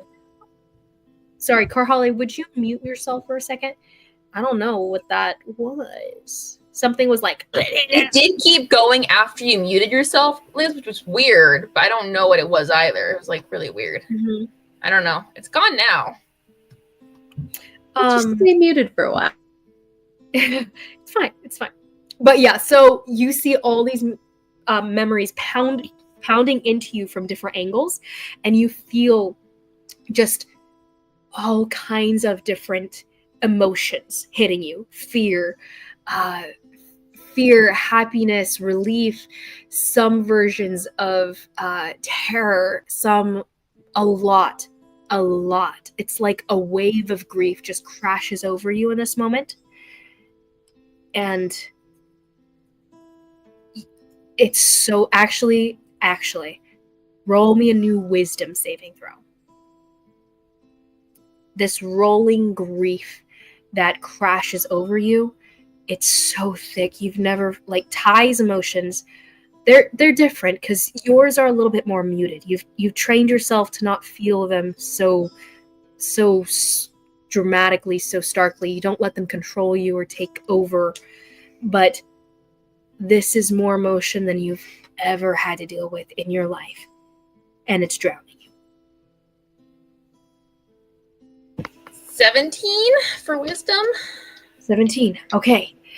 You pull yourself up. You tread above the banks of this emotion. You feel something that you can connect yourself to, that you can focus yourself on. You hear a voice in your mind that's calling to you. Its echo is faint, but you can hear Ty's whisper of your name, something for you to lock onto, something for you to see through the fog of this ocean of grief that's drowning you in this moment. But you can see the light Ty is drawing you towards, and you're able to tread water and not drown in it in this moment. Apart from that, the memories you see are all things you've seen before, just different angles of it from 1,000 other eyes. But it's familiar to you. It is Dalcor, and these are memories of the quarry. Wow. With that, Shy, 30 minutes later, decides maybe you should go check on her. Did you descend again, or do you wait longer than 30 minutes? I would say shorter than 30 minutes, honestly. Because Okay. she said like a minute, didn't she? That's I true. mean, yeah, I can go 50, I can go 100 feet in 6 seconds. Like, theoretically, I can go. I would say probably after Very fast. 10 to 15 minutes. Okay. Say. So after 15 minutes, you descend, and I would say Shen goes with you, and so does Wisp. And Wisp is like, come on, man, she's so powerful. What could happen? And Shen is like, I mean, She is quite powerful, but perhaps it is a little concerning that she hasn't returned yet, since she is so powerful. That is the inherent fallacy to what you're saying, Wisp. And he's just like, I don't even care, man. But they come in with you, and Jen Yin is also concerned enough to descend as well. So go ahead and re-roll a wisdom saving throw for me. 13. A 13. You do not pass. Jen Yin, however. Oh, no, wait. Wait. I need to roll the third one. Okay. So Jen Yin also does not pass. He is not great at wisdom saving throws, unfortunately. So we get about 10 feet further. Shen, yeah, they get a little like 10 feet further. Shen gets a 19 naturally, so she gets a dirty 20, which means she's. You guys are caught in this fugue state of fear and terror. Shen pauses and goes, "Do you want me to keep going? I don't think it hit me as hard this time." I'm gonna make an igloo for me and Jen Yin. An igloo. You imagine snow, and as you imagine snow, you imagine this igloo forming around you. And similar to when the adobe walls formed around Jen Yin as he thought too hard on the old monastery he used to be in, you also form these walls of ice around you guys and this state of cold around you. And it's almost like this little oasis of frozen wasteland that you create within like 15 feet of you. That's what I was creating. Oh yeah. Like, no, exactly. And then you guys crawl inside into the cold. But you guys are still sitting in this fear state. Like it is. No, I know that I was making it to get us out of the elements. Okay. It is quite unpleasant. Jen Yin stays outside and does not crawl inside the igloo with you. But Wisp does, and Wisp is cowering with you. And you're just kind of not shivering, but you're warmer inside. But yes, so still shivering from the fear of it though. And Jen Yin is just staring 1,000-yard distance stare out into the long path where Konari disappeared into. Slice of blueberry pie. Eating normally helps me. He doesn't respond. I'll look at Wisp and be like, should I put it in his mouth? I mean, I think you should. He probably needs some calories, and it might help him snap him out of it. Here, snap out of it, and I'll push the pie into his mouth. He's gonna roll. Okay, that does snap him out of it, and he kind of reels back a little bit, and then realizes what you've put into his mouth, cocks his head a bit. And it actually tastes pretty good. You're not allergic to blueberries, are you? He sure hopes not. But he doesn't necessarily say anything. He kind of grunts a little bit, and he eats the food. But he does reach out his hand for more of the pie that you have formed in your hand out of nothing. Mm-hmm. But don't worry. I sent Jen. She's going to get Kanari. So don't worry. She'll be back soon. Kanari, as you are looking into these other memories and trying to make sense of it all, but trying to keep yourself afloat above it all and not sinking into the madness that is just thousands of minds thinking at once and being at once, you're barely floating. You hear Ty at a distance calling to you, but it's almost meaningless. And you would wake up eventually. However, you hear just this quiet, almost a tiny, tinny little bell. A little bit of this electrical tinkling in the distance. And then you see a little light in the memories themselves. And it seems to be the only thing that you can latch onto in this moment, because the memories are constantly changing. Every angle, every visual, it's sunrise and then it's sunset. It's darkness and then it's bright and light. There's destruction in this world, and then there's a beautiful, beautiful land of Dalcor once again. So she can dream in color? And she is presently seeing visions of someone else's. They are not her. It's all memories. So yeah, it's whatever the person saw it. The visuals still. I don't think Kanari is very familiar with what color is. but it is what she's Or I'm just seeing. saying she's actually seeing things. She is seeing, yes. But you see this small light in the distance growing larger and larger until you can see this small ball of purplish light, warm, calm, and then it forms into like a little creature that you actually recognize and is able to center you. You are presently drowning in these memories, and yet she floats in front of you and she holds out a little teeny tiny little hand. She goes, I didn't realize you were asleep.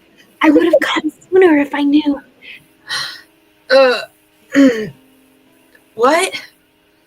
And it's so hard to focus on her voice. It's more than you can almost take and even function.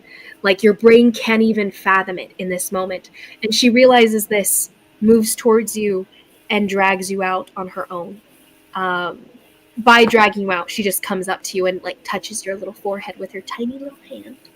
And there's this spark of light that expands, enveloping you and her, and then you're blinking awake on the beaches of this, and you feel this warm little energy standing atop of you, and you can no longer see. Are you okay? Are you still wait, who's still king in your land? What?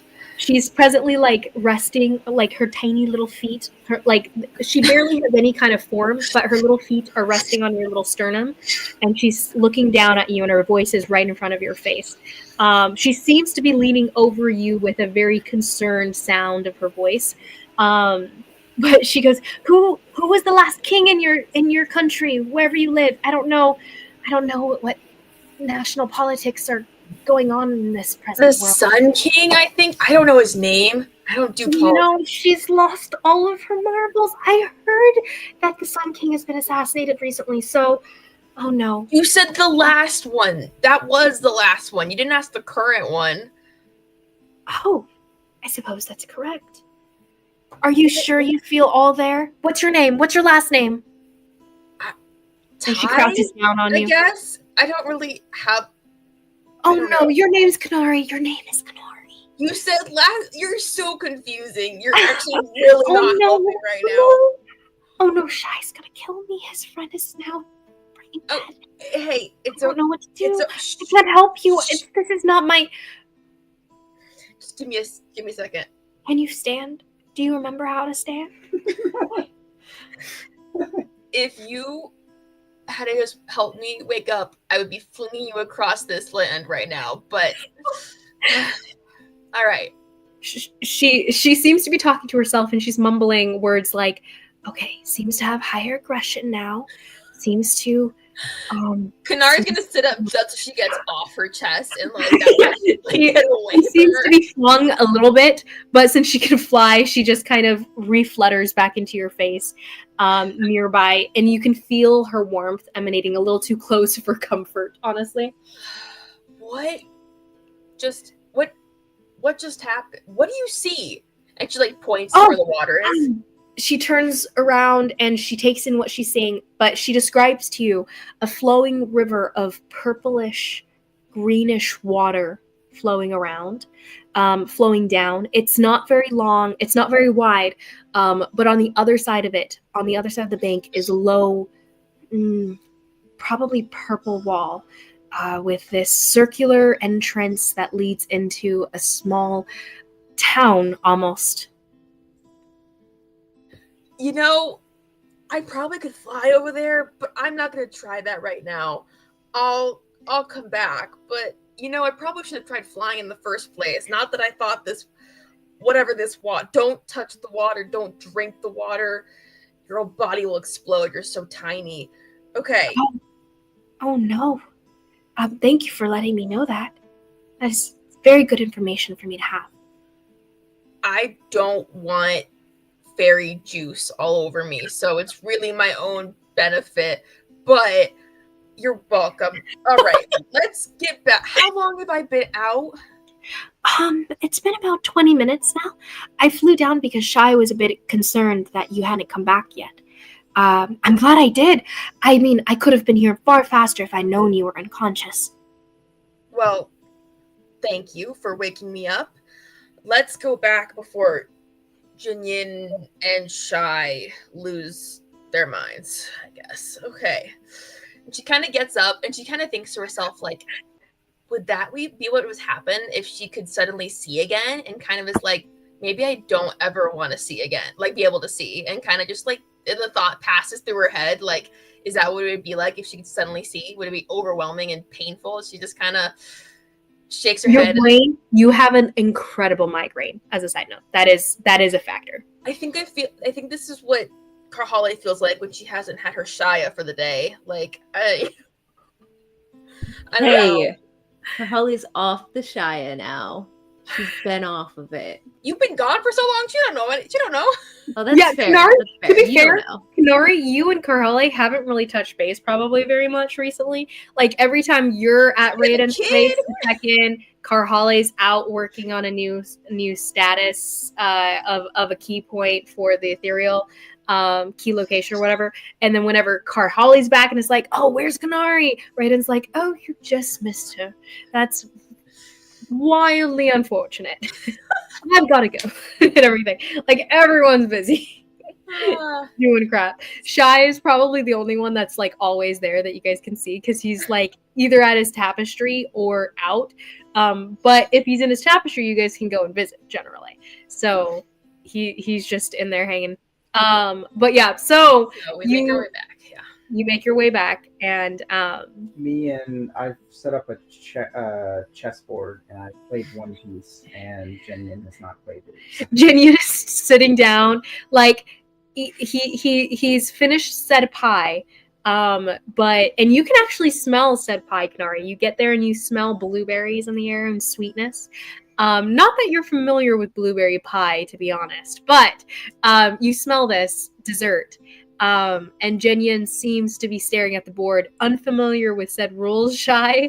And I feel like Shy has not explained the rules. Trying to explain, but just not well at all. Yeah, he like kind of I'm confused like, himself about how this works. Move a piece. It's fine. At that point, Jinyan does choose a piece, and you're like, no, you can't move that one. He's like, well, what do you want from me?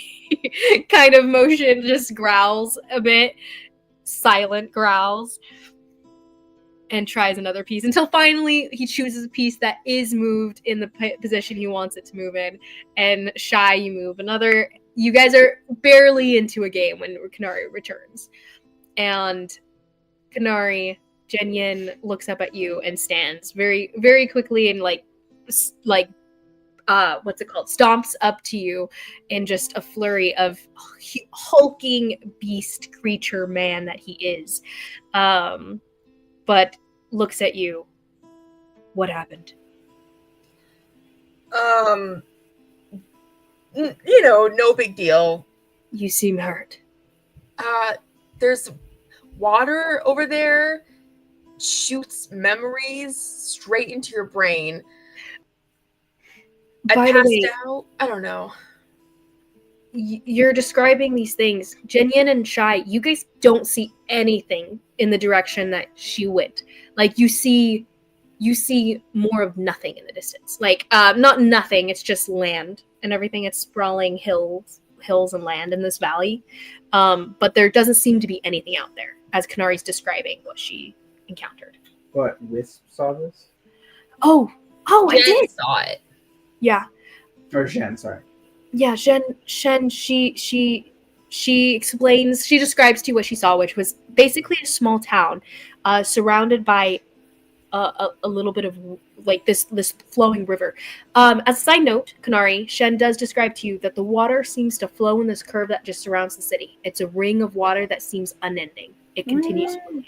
There is no beginning or end to this water. Interesting. Okay. It's like the Dead Sea. None of the water goes anywhere, so there's so much salt in there. It just collects more salt. You know what I mean? Yep.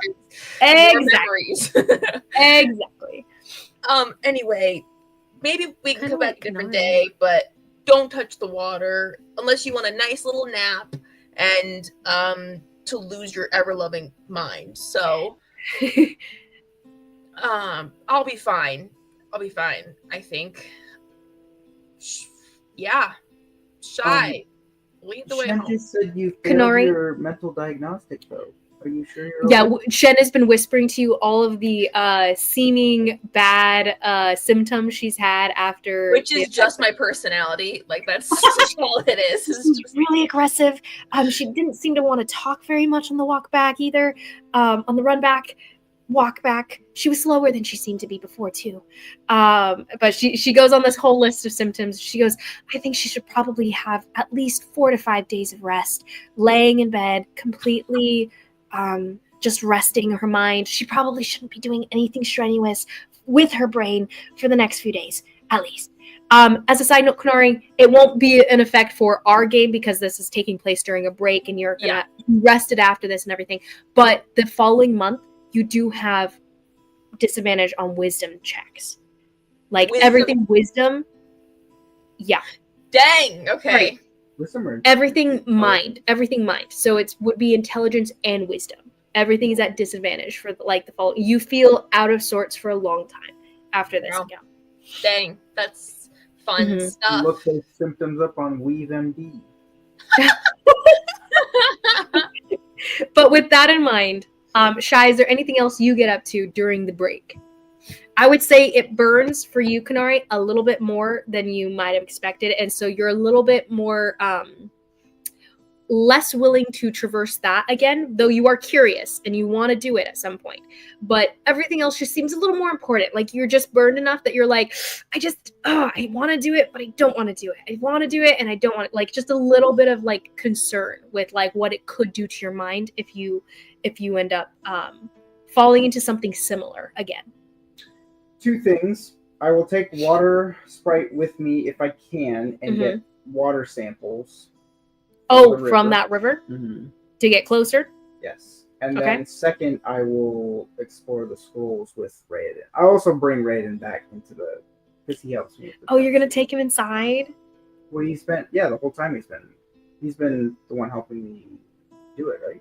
He hasn't been traveling with you. He's a very busy man. So it's like capturing the capturing this elven man is quite difficult just whenever he's available. Because if he's at the castle, he's working on projects and everything. And when you come to him and you're like, hey, do you want to, tapestry and stuff? And he's like presently poring over 12 scrolls and he goes, I'm sorry, I have to continue working on this for Kanari. It is of supreme importance for me to find some way to break the spell enchantment that is presently hanging over Jenyen's head, and I'm just, you know what, I might have that. Wait. And he runs off to another side of his little workroom, pulls off another scroll off the table, sits down on the floor, spread out robes, and he's spreading out some of the scrolls haphazardly over. Everything is cross-referencing everything, and he seems to make some progress for his side during the break, by the way. It's okay. We don't have to do anything. My dad was always working too. You're talking about Mnemo, not Shy. At one point, one of his bodyguards, Darius, does come up to you and tell you, how about we put you into his schedule and we'll lock something in, and we'll pull him away from one of his projects. And he'll lead you over to one of the servants that acts as secretary and pencils in a certain journey through the tapestry into his schedule. So something is locked in, and eventually a few days later, Raiden is able to go with you and kind of lock in with you over the scrolls that you're able to take from the horde way back when, as well as just exploring the tapestry a little bit. I also think I will secretly renovate one of the rooms for animals. Amazing. You are offered a bedroom, so he gives you one of the guest rooms. He has 4 rooms that are actually set up to accommodate guests. And one of the 4 rooms he has, you turn into a little zoo for the animals. You remove the bed. You remove all of the things that would make this a room for people. And you do set up like a little feeding trough things. Some of the servants are like, you realize we have stables, right? and you wave them away or whatever. Or actually, you probably draw them in to some of this setup. And Raiden's standing orders have been to just do anything that you guys request, or to do all the things that you request. I'm always like, no, don't bother him. It's okay. We can just. Yeah. I mean, are you sure he approved this? Yeah, though? he told me yesterday I could do it. Well, I mean, I guess if he approved it, yeah, I guess we should. You know what? I have so many ideas. Actually, I'm Shannon. It's nice to meet you. Shannon. I hate her so much. You. I'm gonna actually, if I can, I'm gonna like take out the outer wall and like put a full like outdoor extension that like just actually haphazardly doesn't look good with the house at all. But it's just like it's like a. You start constructing on his land. Are you Joanna Gainsing Raoden's mansion? What that means, but sure. I don't know what that means either. You guys didn't watch enough HGTV. Izzy got Guess me. not. No. So you start setting up.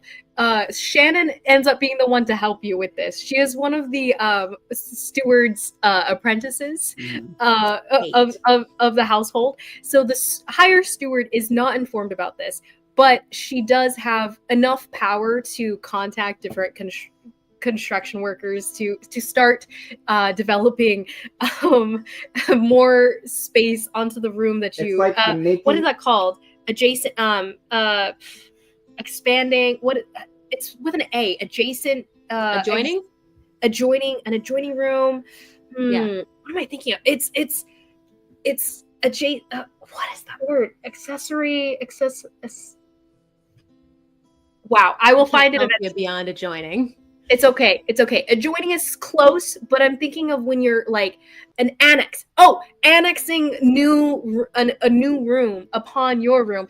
Oddly enough, you did have a bedroom that was connected to the long like portico that kind of wraps around the this balcony, this long balcony that's out there. This veranda actually. So your building is going out towards this veranda, so there's more space that is you're cutting into this beautiful design of a home, of course, but it is connecting to this outward veranda where you actually probably could set up a bit of an open air for the birds and such to escape to as well, some coops and whatnot. Anyway, all this is done under the nose of the steward. Shannon helping you. Roll me a persuasion check with advantage with Shannon's help in setting this up without the steward's knowledge. Eventually he's going to find out. He can't not find out eventually, but it's begun with Shannon's help initially. And Shannon by the time he finds out, it'll be too late. Yeah. Oh yeah. Shannon has been wanting to get involved in. I've been wanting to be getting involved into like room design for so long. My family set me on this track to be, boring numbers keeping stewardess, but honestly, this is my passion. Thank you, Shy. I love this. We can set up, and she has so many ideas for the different animals and different spaces that they can make for them specifically. What's the fire sprite's name? The fire sprite is named Venus. Venus likes design too, don't you? Oh, I love Shannon so much. She's the best person ever. Oh my goodness. And Shannon's like, this creature is the most incredible thing. And they get on like a house on fire. As a side note. Literally, figuratively, all of the above. They are both very, very much the same character of person. But yeah, Venus definitely helps you out. Why do you ask about the fire sprite? Oh, because she burns inscriptions and stuff. Oh yeah. There is now much graffiti all over, like burned graffiti into the walls of this entire room. Controlled fire flames, somewhat controlled. There's a couple times throughout the months that this construction has been going on. What did you get for your roll? 13 or 11. An 11? Oh boy. Yeah, so eventually the steward does come to realize what is going down. He comes to try to stop you guys. And he comes to try to stop you guys, but you guys have already broken down said wall at this point, and he's just completely. Don't worry, we'll cover it up. I can't. I know a friend who can cover it up with magic, and you won't even be able to see it. By whose authority did you do this? Oh, Raiden said it was fine. Did he? Yeah, he said we could work on anything we wanted while we were here. Oh, I will be having words with the master.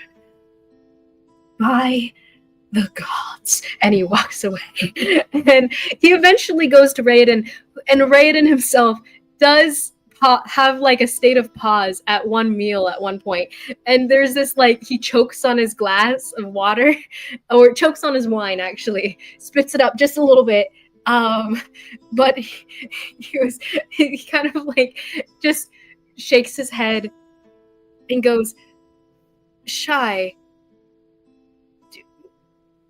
you said you had scrolls? and with that he ends up completely diverting his focus, and the steward just sputters and goes, but master, you can't. And Raiden goes, it's fine, perhaps make it as beautiful as you can, and honestly, just if anyone asks, just tell them I had a fit and destroyed one of the bedrooms that I did have left.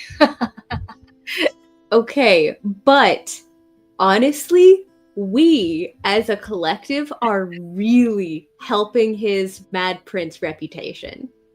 Oh, helping so much.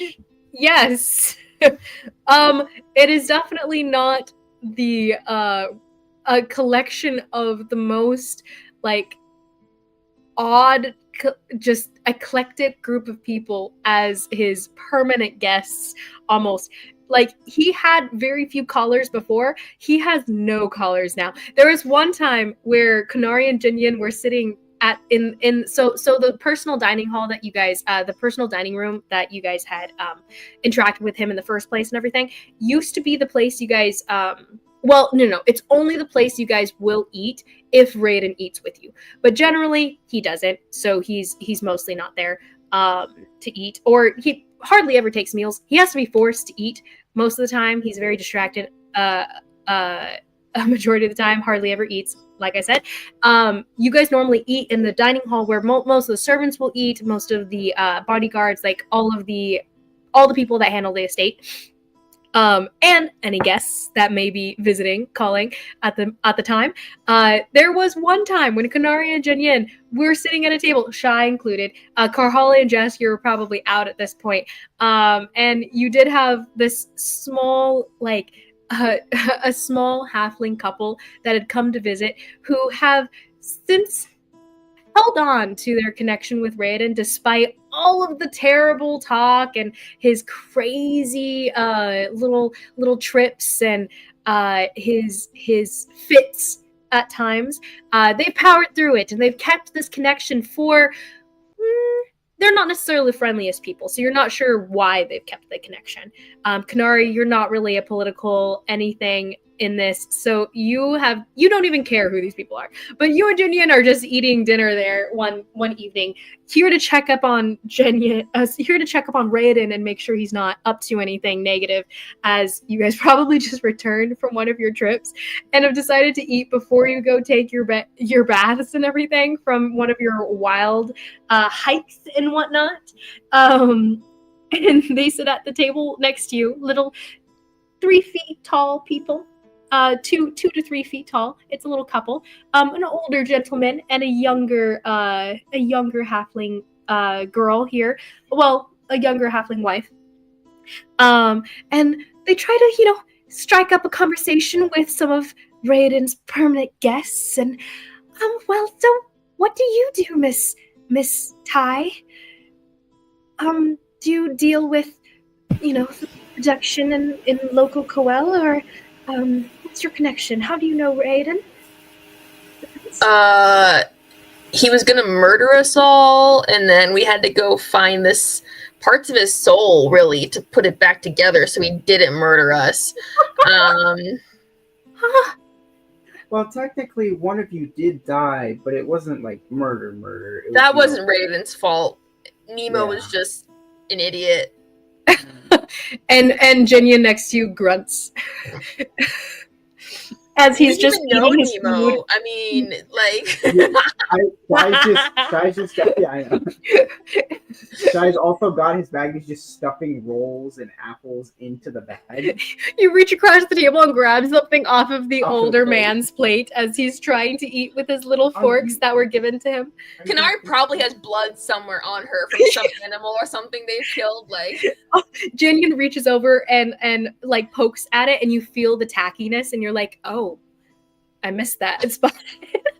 You grab one of the napkins off the table and wipe it off, put it down, and she leans over. Is that blood? yeah, Jinian It's not grunts. hers, it's not hers though. it's not mine. So it's fine. One of the servants comes over and gives you another napkin. Like, they don't even question it at this point. But another like fabric napkin is given to you, and they take that one off your hands and walk away with it. And she goes, honey, we don't need to discuss anything with the prince anymore or ever. And he goes, yes, dear. And they both stand up and leave. After that, you pretty much never see any outsiders from the local, like the normal servants that just had to get used to your guys' presence at this point. Korhale, there is one encounter you have with an older elven couple. Not older, actually. This was a young, new upstart, probably new money, trying to connect with some of the lesser socially powerful individuals in the upper class here. Whoa! What are you doing? Unplugging things. He just unplugged. Oh, that's not your power cord. Why do you have a type C here next? He just unplugged my monitor. Now it's all dark. Rude. Anyway, this older couple, they seem to be of mixed descent. They're probably half elven, at least. It's kind of hard to tell, but mixed in any case.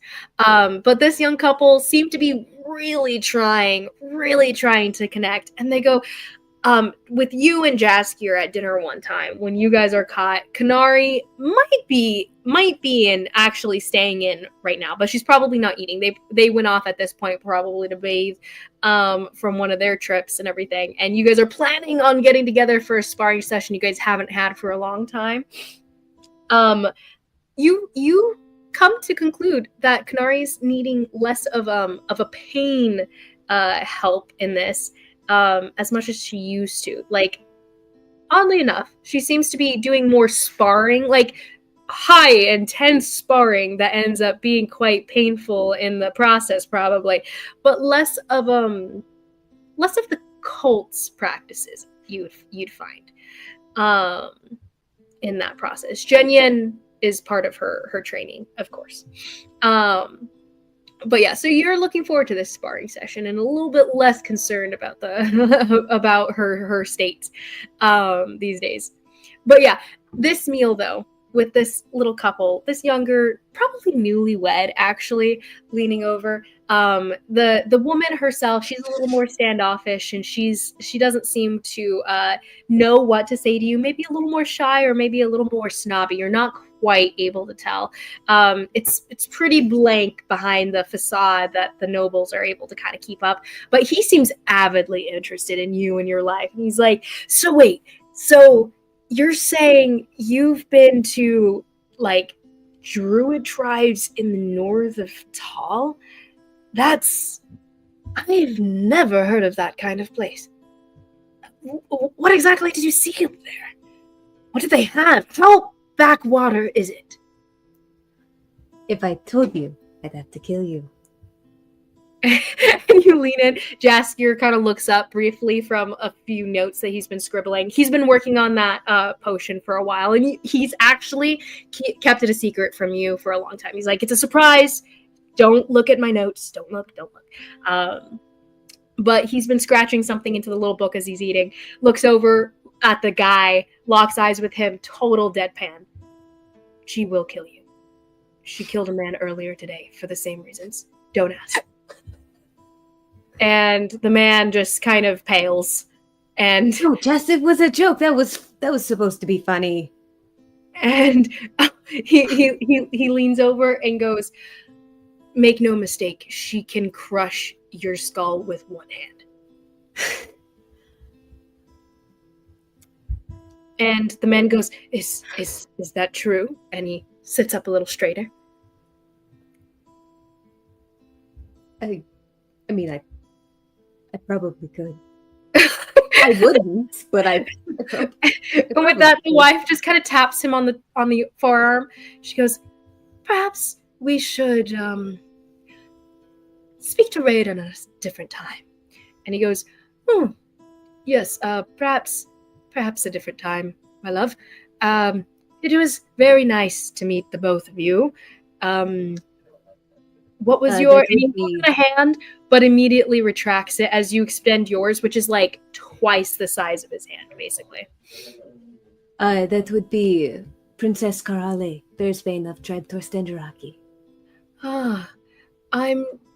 Seems we've run in different circles. Well, have a wonderful evening and enjoy your meal. But they end up stepping away as well. And you're just kind of like these foppish people that the prince mixes with. Jas just kind of pushes a mug of tea over to you, and like aimlessly, like while he's still looking at his little notebook, pours like a little shot of rum inside. He still has his glasses at this point, so he pushes them up a little bit. They weren't as bad as the last ones. He leans over and goes, I wouldn't have minded you crushing their skulls. You know, I really try not to crush skulls. And he thinks about it for a second, and he goes, well, I enjoy seeing you fight either which way.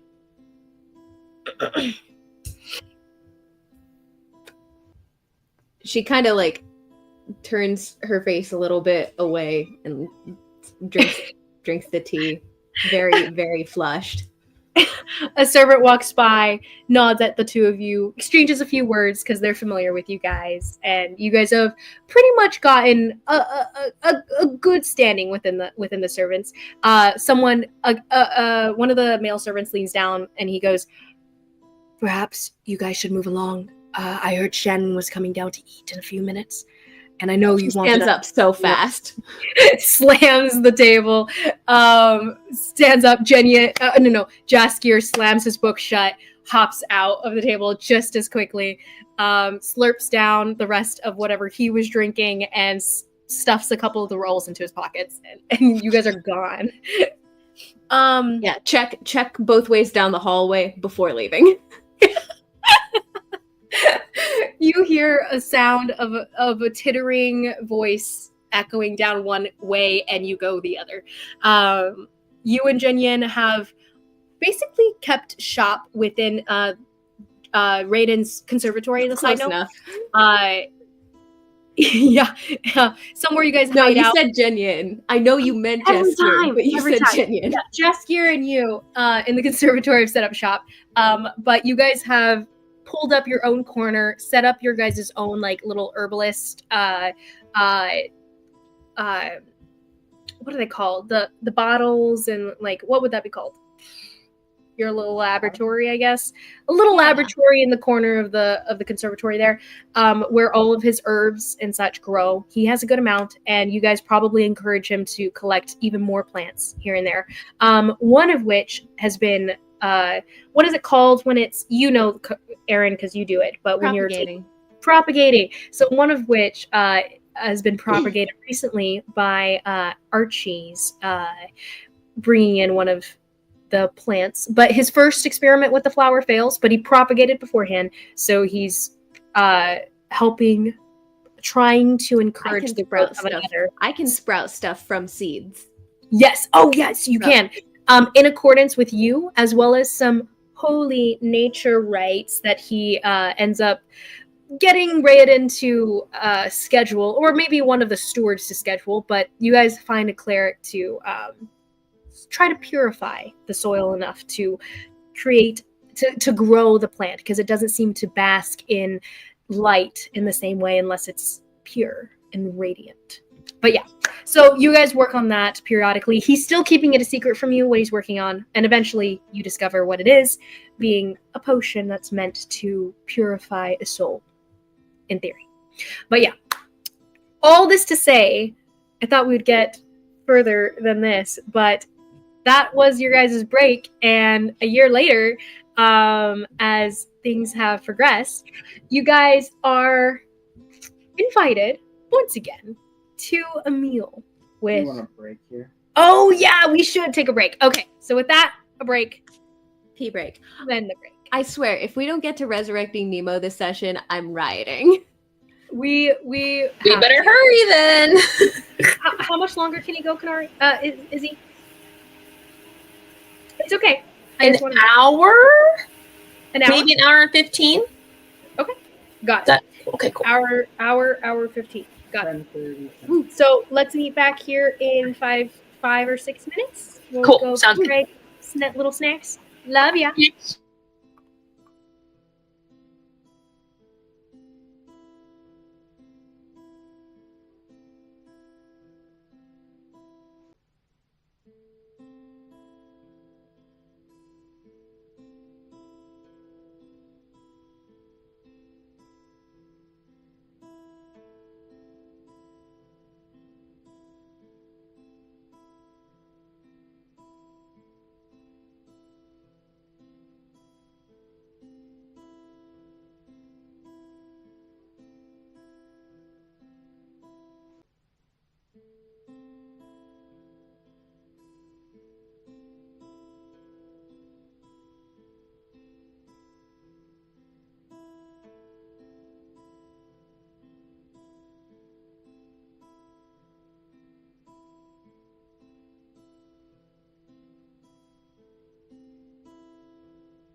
So, can you hear me? Lizzie! Oh, okay, cool. So, I was prepping I fed my sourdough like sometime earlier this afternoon, and I put it in my oven with just the oven light on to because our apartment's a little too cool to get a fast rise, and I wanted it to rise so I could mix my dough tonight. And I thought that it was going to be fine because it still had a solid third of the jar left to fill on the rise when we started. So I'm like, oh, perfect. On the break, I'll go mix it. It'll be great. It had completely overflowed. Oh no. So I had to mix it. And clean up the solid quarter cup of starter that had spilled onto the bottom of my oven or bottom of the stove. It was great. But I have my so sad. I have my sourdough. Oh no, it's fine. It's fine. It's just that I had to clean it. So I have my sourdough with me. But it's just sad that you went off on a little break and you had to clean it up. Yes. What you had to do was clean. Yeah. So I've got it with me, and because otherwise, if I don't have it right here to look at, I'm gonna forget to do the stretch and folds. And I wanted to do probably 4 rounds over the next 2 hours, and that way I'm done with the stretch and folds, and then I cover it, and then in the morning I'll shape it. Amazing. By the way, Isabel, are you available? Available for what? Oh, we can start because Nathan's. Yes, let's go. Let's go. I'm listening. Yes, let's go. I'm listening. Yay, perfect. I thought we were still waiting for Nathan, so I was just looking. I can't find a crochet hook that I'm missing, so I was trying to find it. Please continue. Okay. Ooh. Ha. Well, so with that, I'm still listening. I'm listening. But yeah. Oh yeah, you're okay. So we have all been invited. You guys have all been invited again to dinner with Raiden in his private dining room. Like old time's sake. Don't switch. Deja vu or something.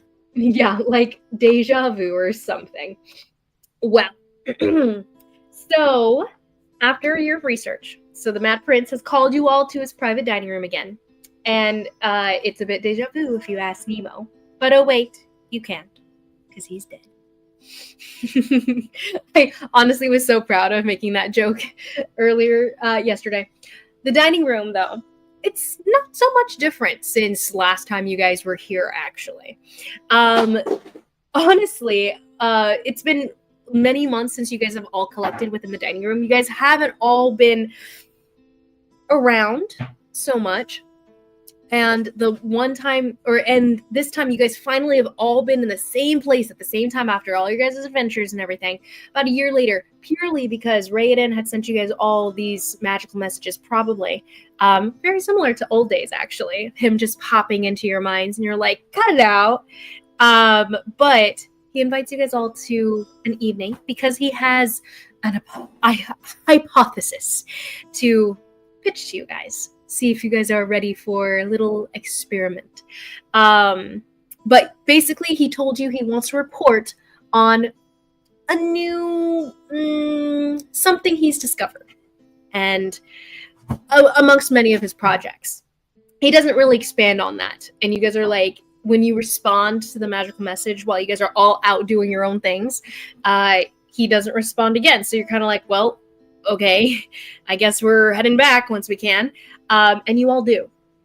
But as you guys collect in the dining room, tell us, as you guys are entering, who arrives first? Who gets back to the dining room first? He tells you guys like a date and a time. So you guys try to make it back around that time. But who flies in first?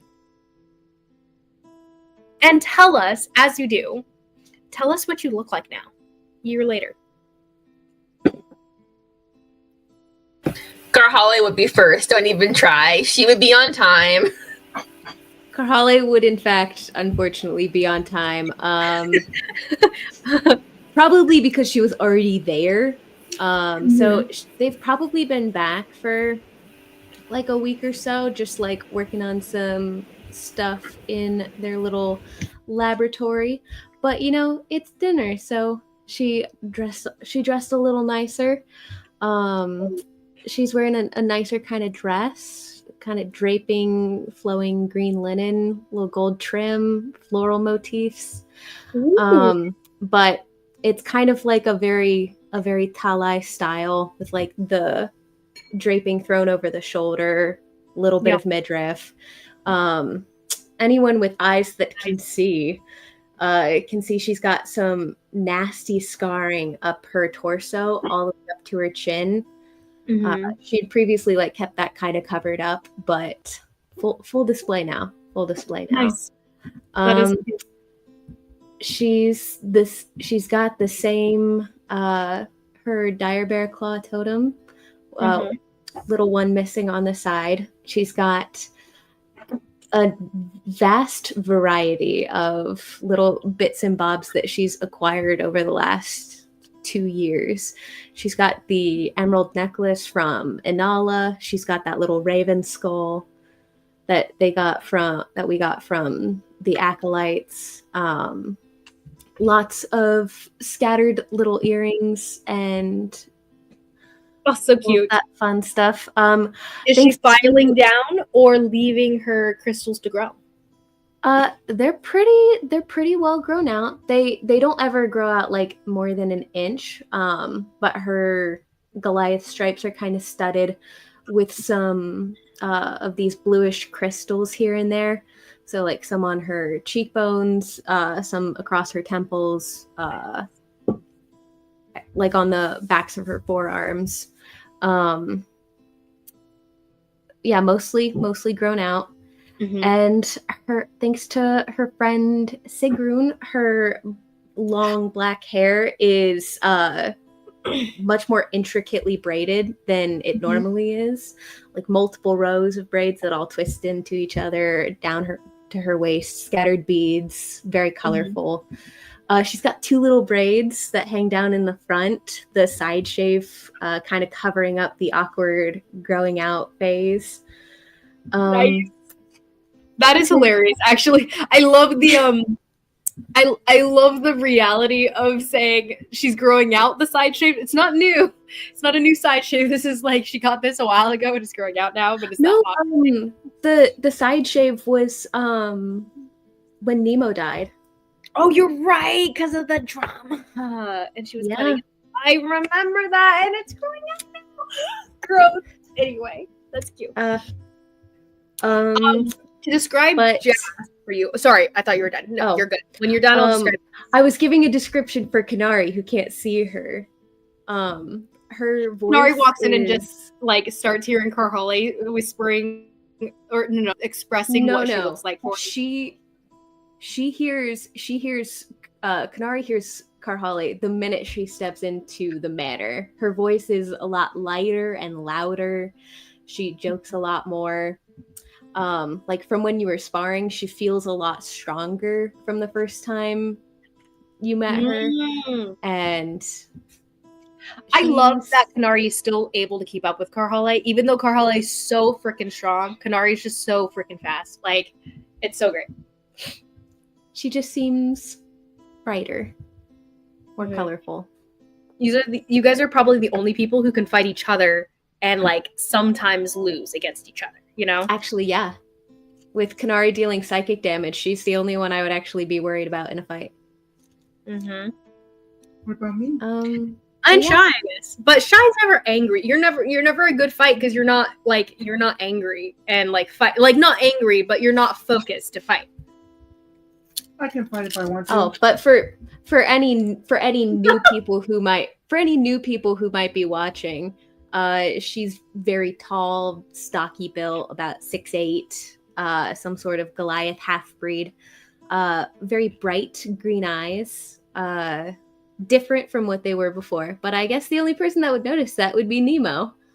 Oh. R.I.P. R.I.P. Her skin's gray, almost stone-like, and her Goliath stripes are studded with these little quartz-like crystals. I love it.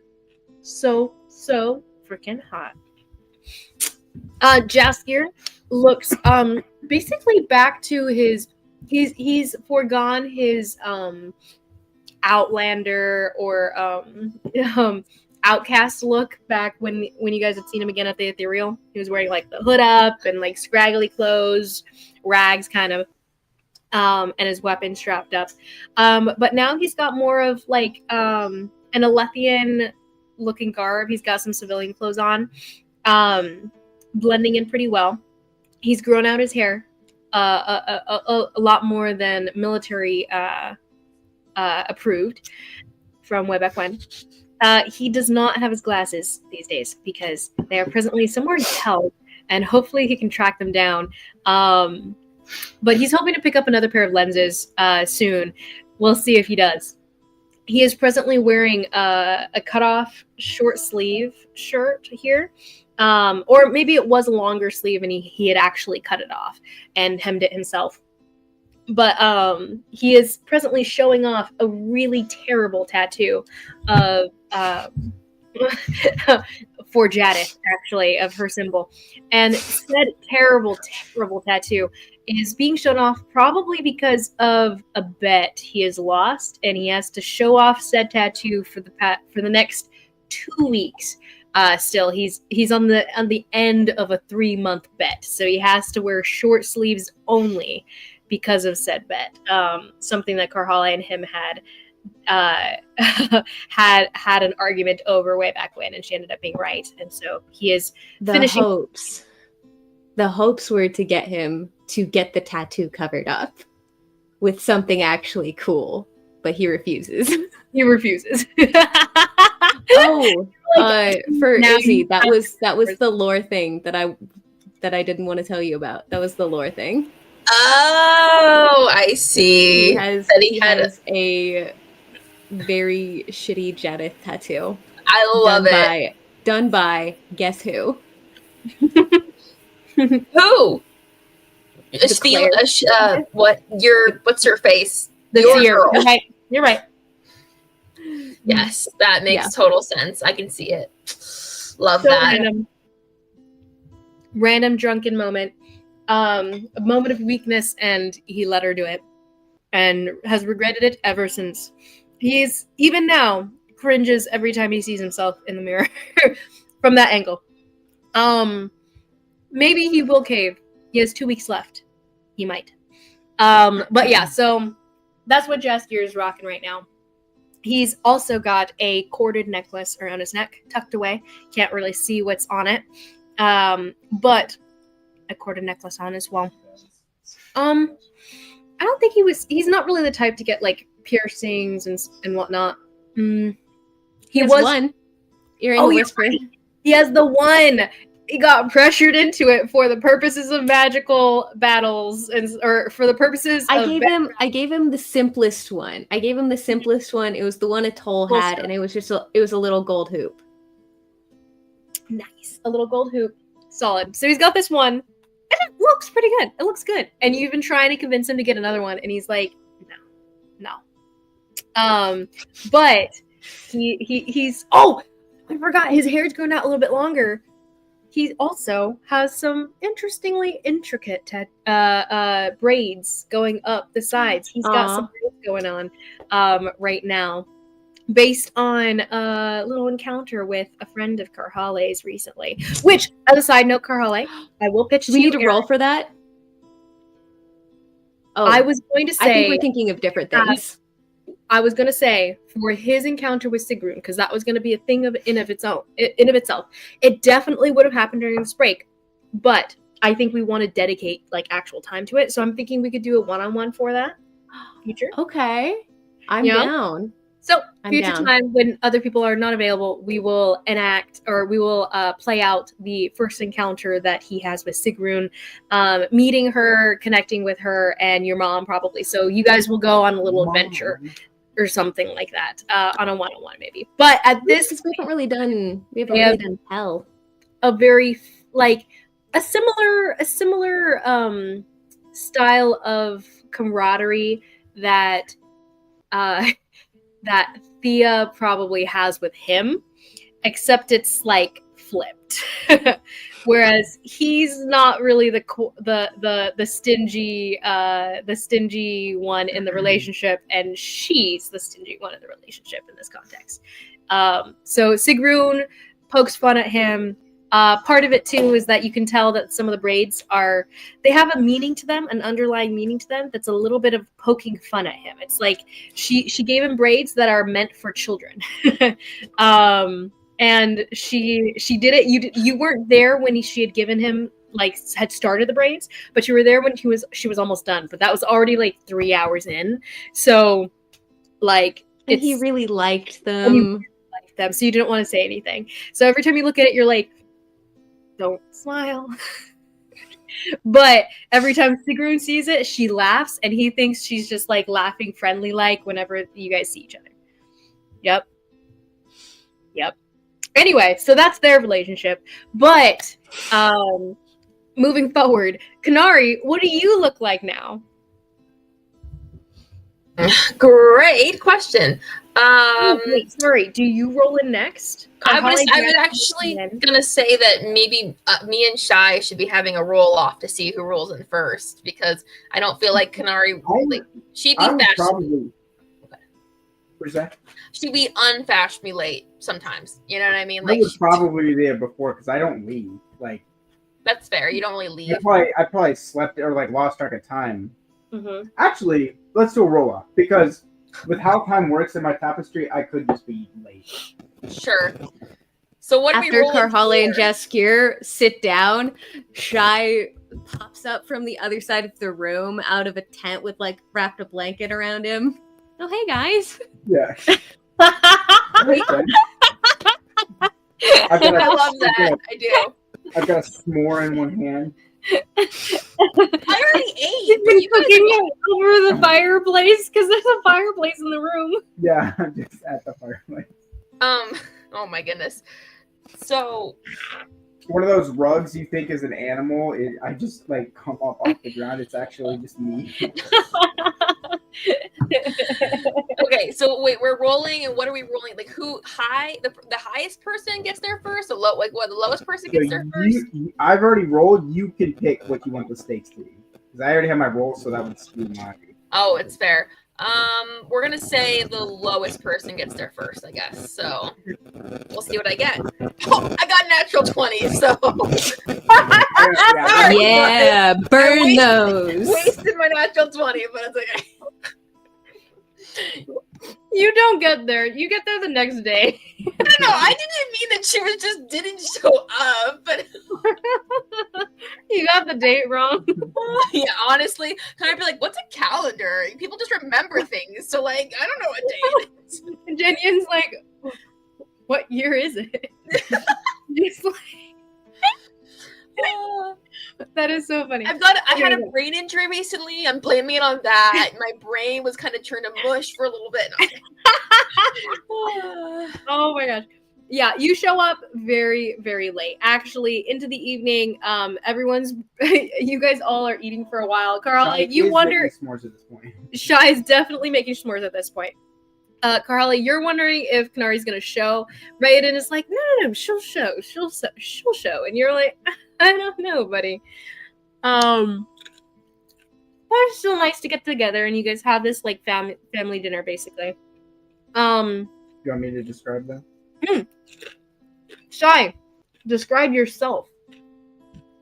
So, Shy looks the exact same. Nothing changed. No, he does. I mean, he looks the exact same. Partially, his face, as much as it's so rigid and stone-like, looks more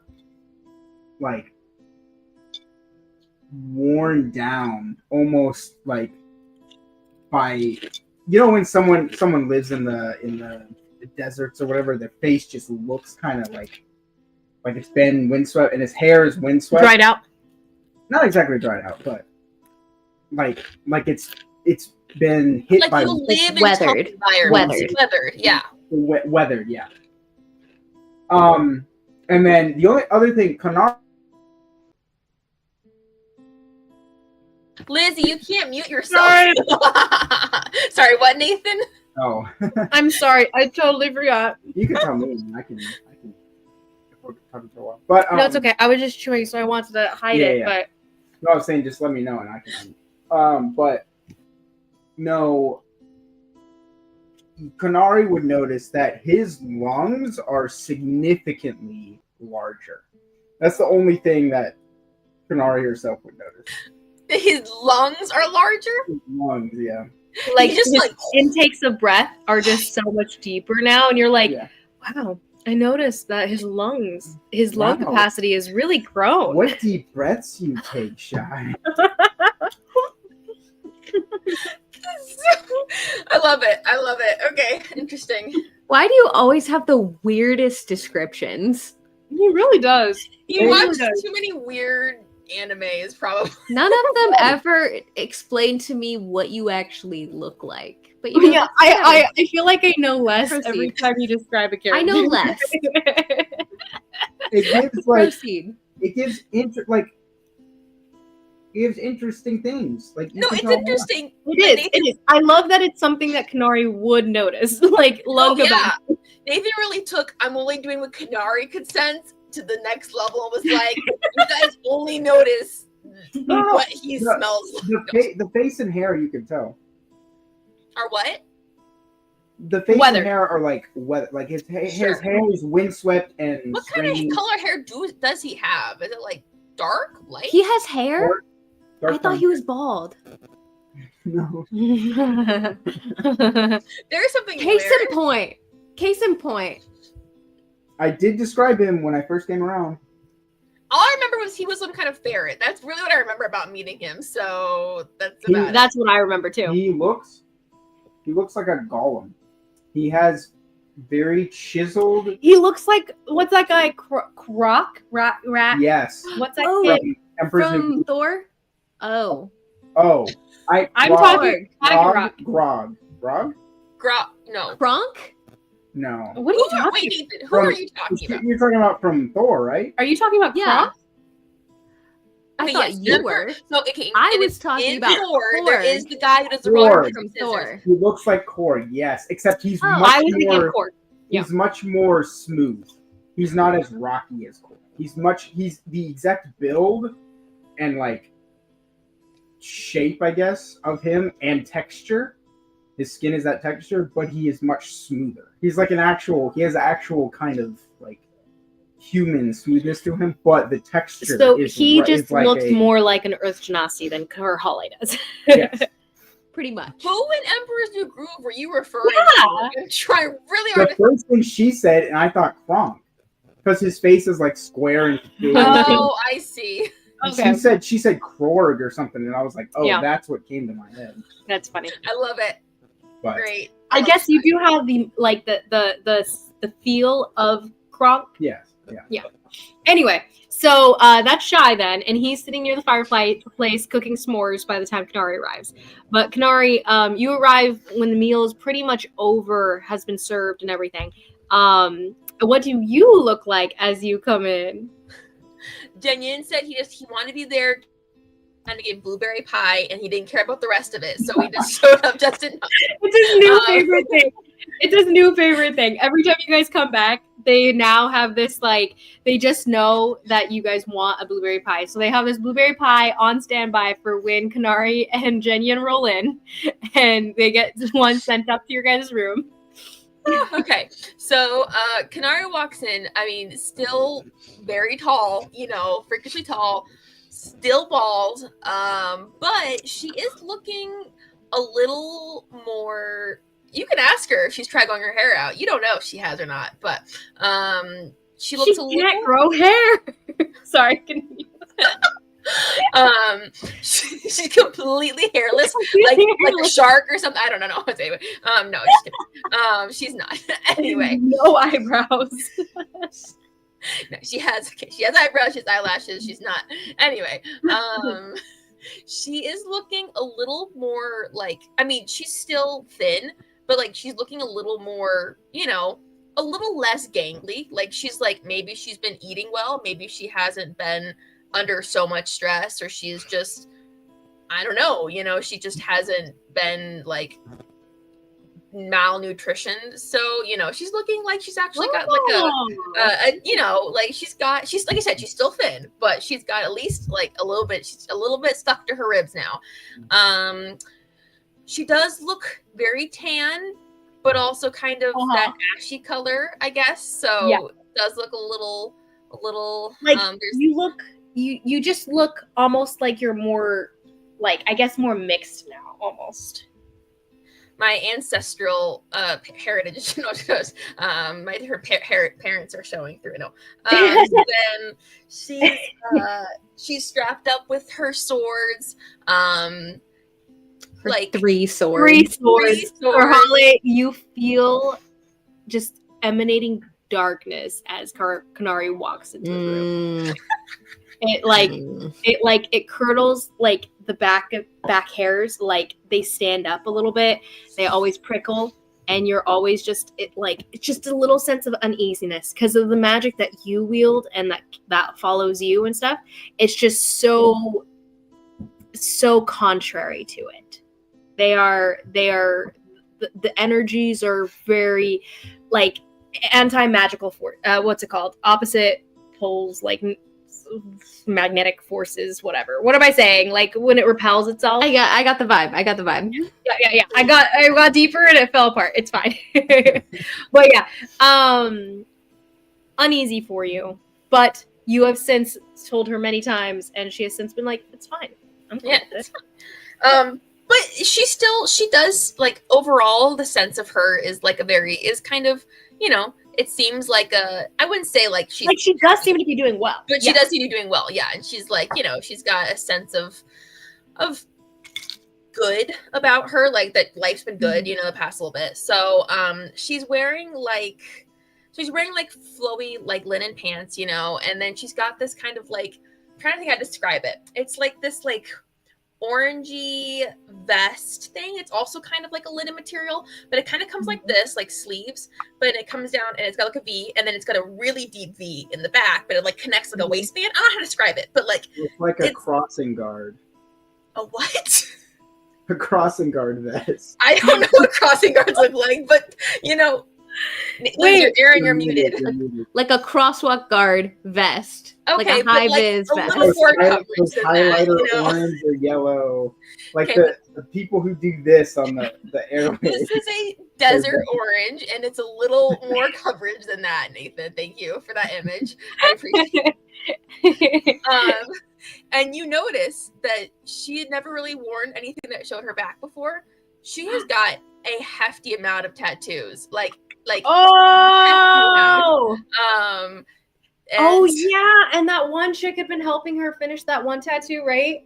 Well, that one was she was just adding detail, like stuff, yeah, on the side. Sorry. More so, I meant you had implied this before, being that there was a tattoo that the girl was continuing to work on for you. We knew they were there, but we didn't know they were there. Yeah. Foreshadowing playing out, and you're like, I knew that, I just didn't know it. Yeah. Okay. So let's see. I'm gonna try to describe the tattoo she's got going on. So she's got at the very like base of her back, right where like it comes to a point, you can see that there is a tramp stamp. Pretty much. No, just kidding. No, it just says Carholly. No, just kidding. It's it's got a cracked, like bloody bandaged hand, and then it's covered by like a clean, like upright hand. So it's making this thing on her lower back. And then moving up from there, it's got this prowling tiger that's circling with a dragon that's kind of like they're circling each other, it looks like.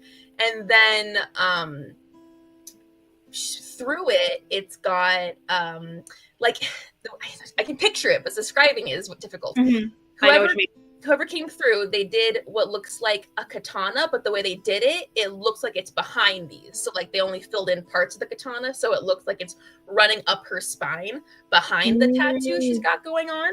Oh, that's cool. And then it looks like there's been some base work ink started for a third tattoo above the two ones, but it hasn't. There's nothing. You can't tell what it is yet. Like it's just like barely been inked. So like, but hints that there's another tattoo that may be in the works.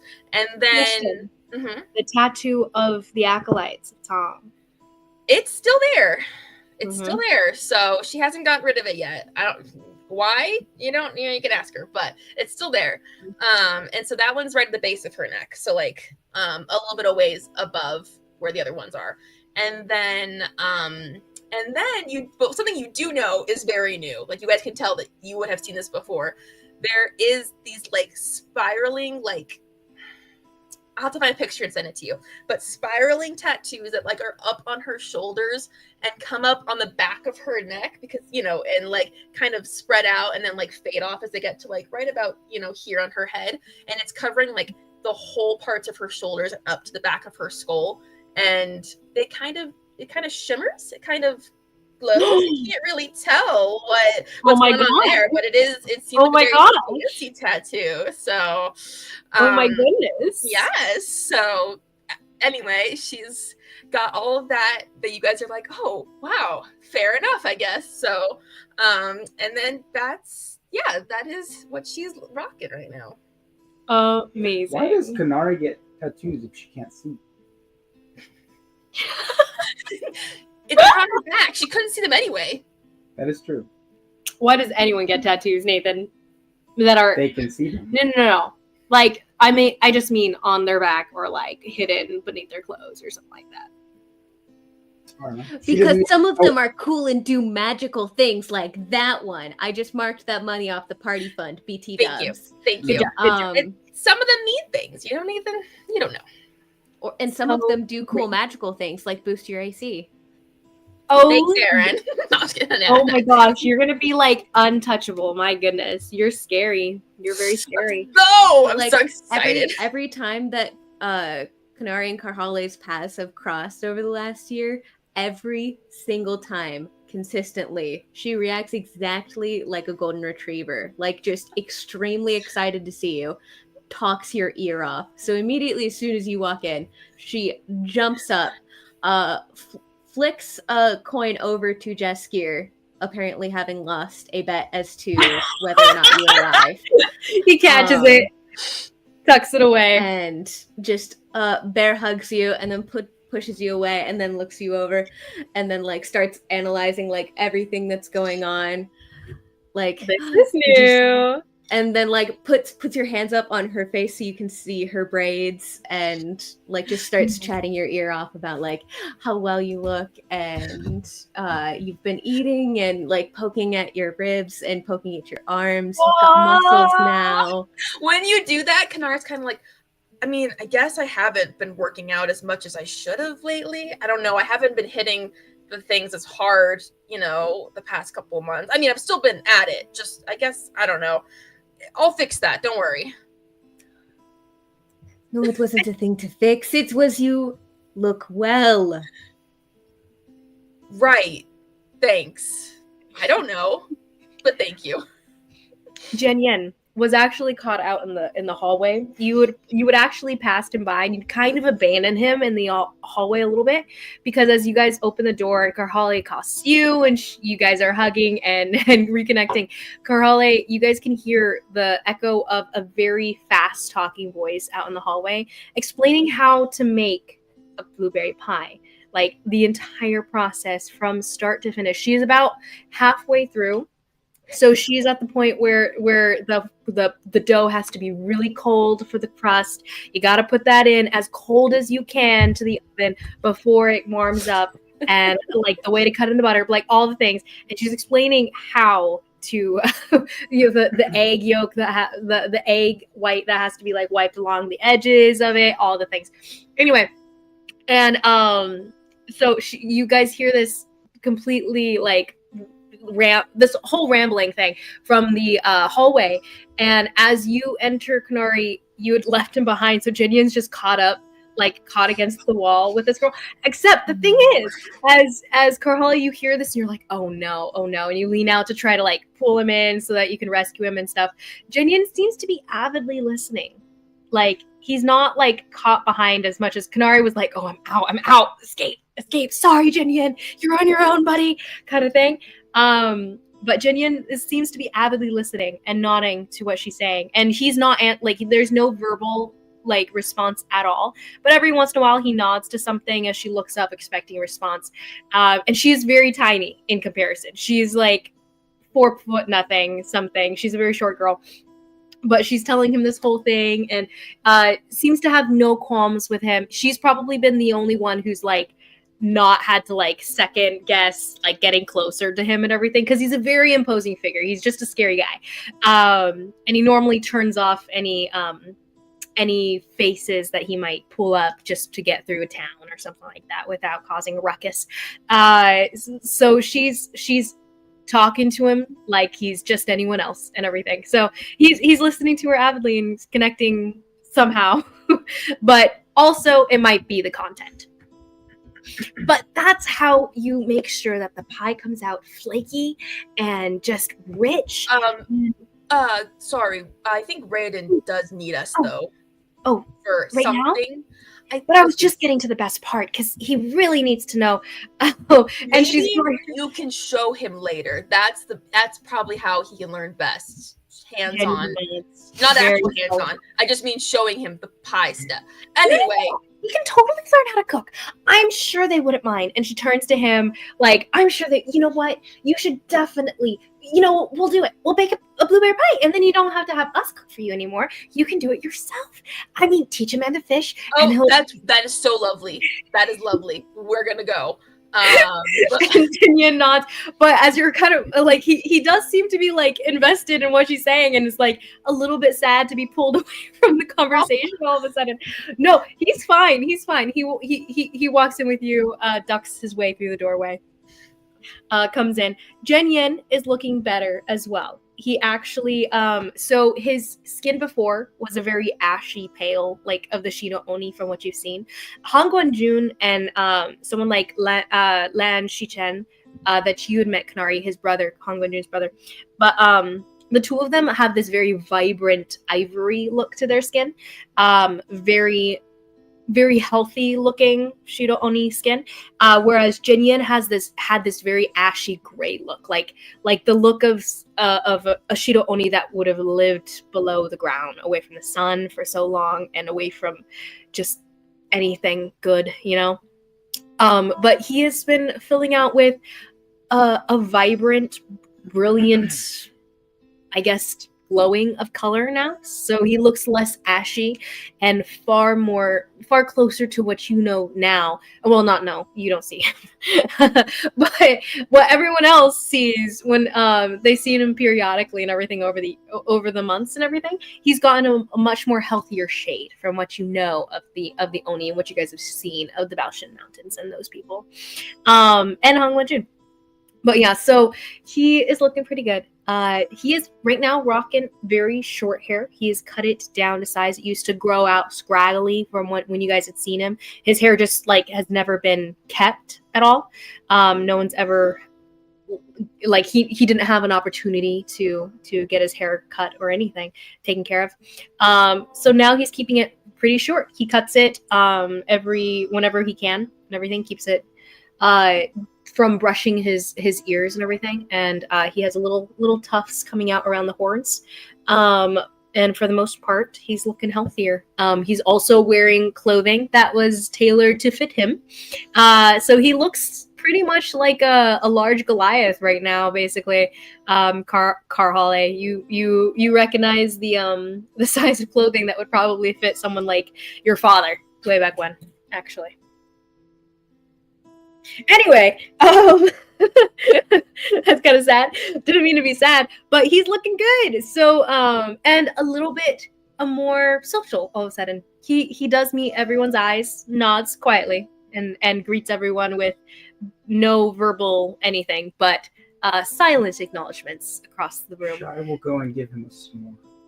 He takes the s'more and eats it, and seems to enjoy it. Kanari has since noticed that he very much has a sweet tooth. So he is. I was gonna type the same thing in the chat. Like, apparently he has a sweet tooth. Like, that's Kanari's probably like, you can't eat all that. I know you're immortal, but still, it can't be good for you. Like, Definitely. You only live once. Wait. He probably, honestly, in the sad kind of way, he probably has that, like, you know, when people have always, when people have struggled a long time growing up with food and everything and not having enough to eat, that sometimes they'll have this, like, issue with, like, overstuffing themselves all the time, or just not be able to, like, control the intake of anything because they just never practiced doing so or had the opportunity to and everything.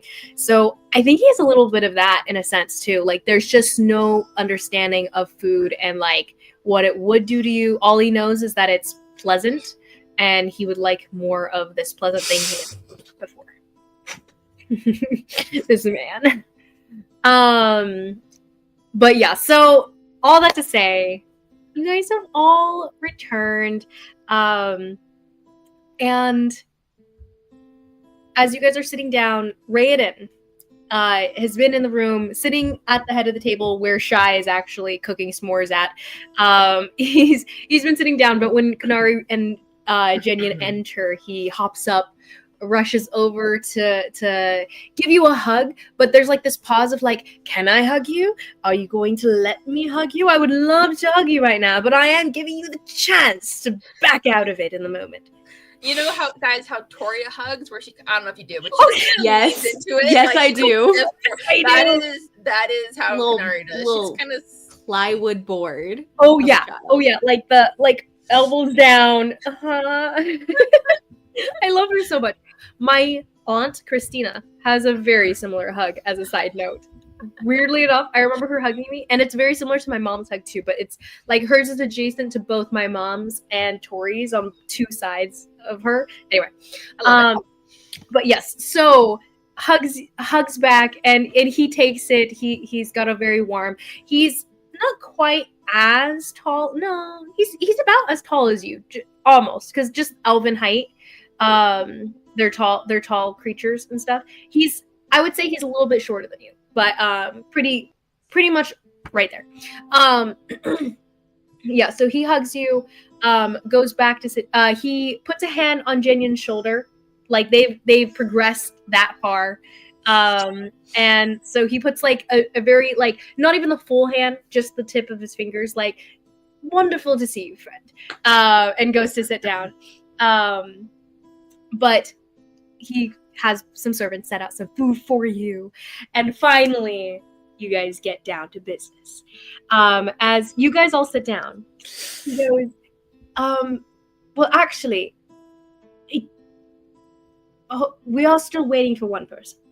To which, maybe a couple more minutes in, but you guys do see the door is open. No, the door opens one more time to let in a young girl who's dressed in some nice armaments, some vestments reflecting Taylor, the symbology of Taylor. It's a little bit different from what maybe the Knights of Taylor might wear. It seems to be a little bit more special somehow. The golden hemming, a little bit more intricate. The design of the armor, a little bit more well-made than just any old Knight of Taylor's right now. But you see a Toll walk in with some hair pulled back in a little ponytail. This length of hair probably goes down to the middle of her back here, but she comes over. Some of the scars have really silvered out, barely noticeable anymore. She's looking pretty good. Some of the baby skin some of the curve of her younger facial features have evened out as she's growing more into a female body. For the women, sure, her bust is starting to come out too. She's getting older. But yeah, so she's still tough. She's got these corded muscles. She's looking a little stronger than she used to, even, and a little healthier too. Kind of like Kanari, a little less starved, and muscular, and more just healthy and muscular. She also might be wearing a little bit of makeup, but you're not quite sure at this angle, Karali. She might be. And yeah. Anyway, with that in mind, she also has a sword with greenery wrapped around the hilt of it, strapped to her back, and seems to glow with a little bit of a radiant energy. But as she comes in and she's smiling, she's just smiling big and wide, and she looks just older, tougher, a little bit more experience under her belt now. She goes, "You guys have room for one more?" Same exact reaction from Karhale as it was for Kanari. Same exact thing. You come in, grapple her into this big hut, Except probably lifts her up off the ground. Oh yeah, all the way. She goes, okay, I understand, I get it. I should visit more often. I get it. Don't kill me now. And you put her down. Her boots settle harshly on the ground. She's rocking some full armor here, this little paladin girl. She goes, "Here, let me divest some of this stuff and I can sit down and eat with you guys. Good to see you. You're looking good." She looks at Jaskier. She kind of just leans past you and goes, "Are you guys still together, or has that changed?" And Jax is like, "I think we're still together." Looks at you. Jury's out. And Atol's like, "Ooh, okay." No, that was a joke. That was supposed to be funny. Why is no one getting my jokes? Jaskier chuckles awkwardly, and Atol's looking between the two of you, but chuckles to herself and goes and makes a seat for her. She goes over to Shy and she asks for a schmore. Oh, Carly just kind of mutters on her way back to her seat. I'm much funnier in Goliath.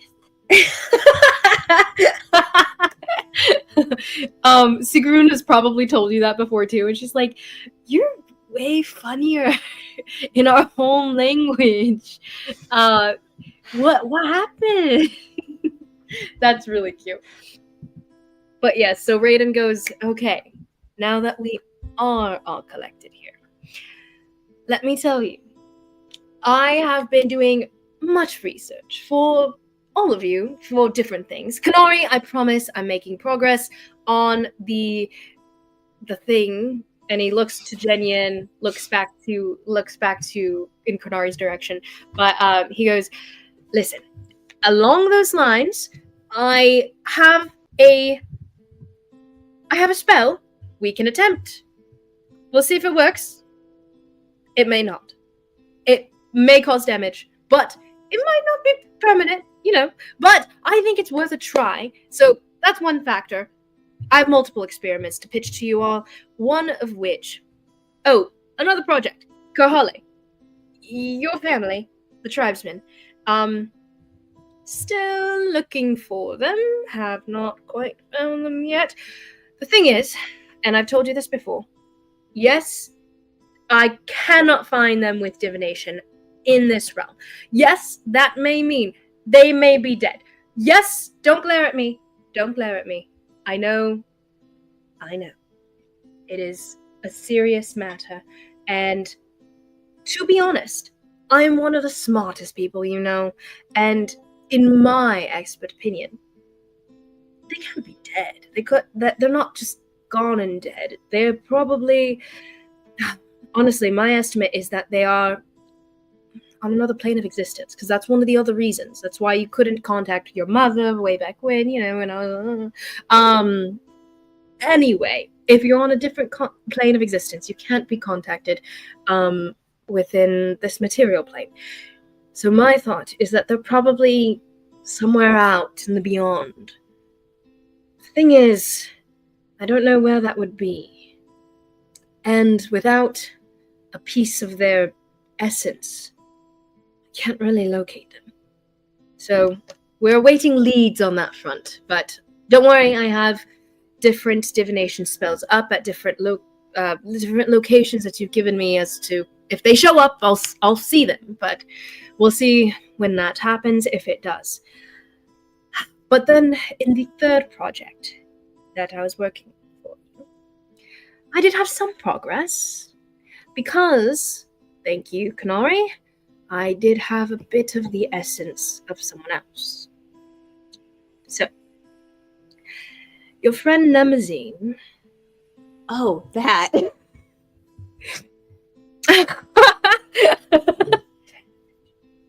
10 to 15 minutes. Oh no, tell Jared I'm so sorry. Yeah, things have just flown. It's fine. Your friend Nemazine.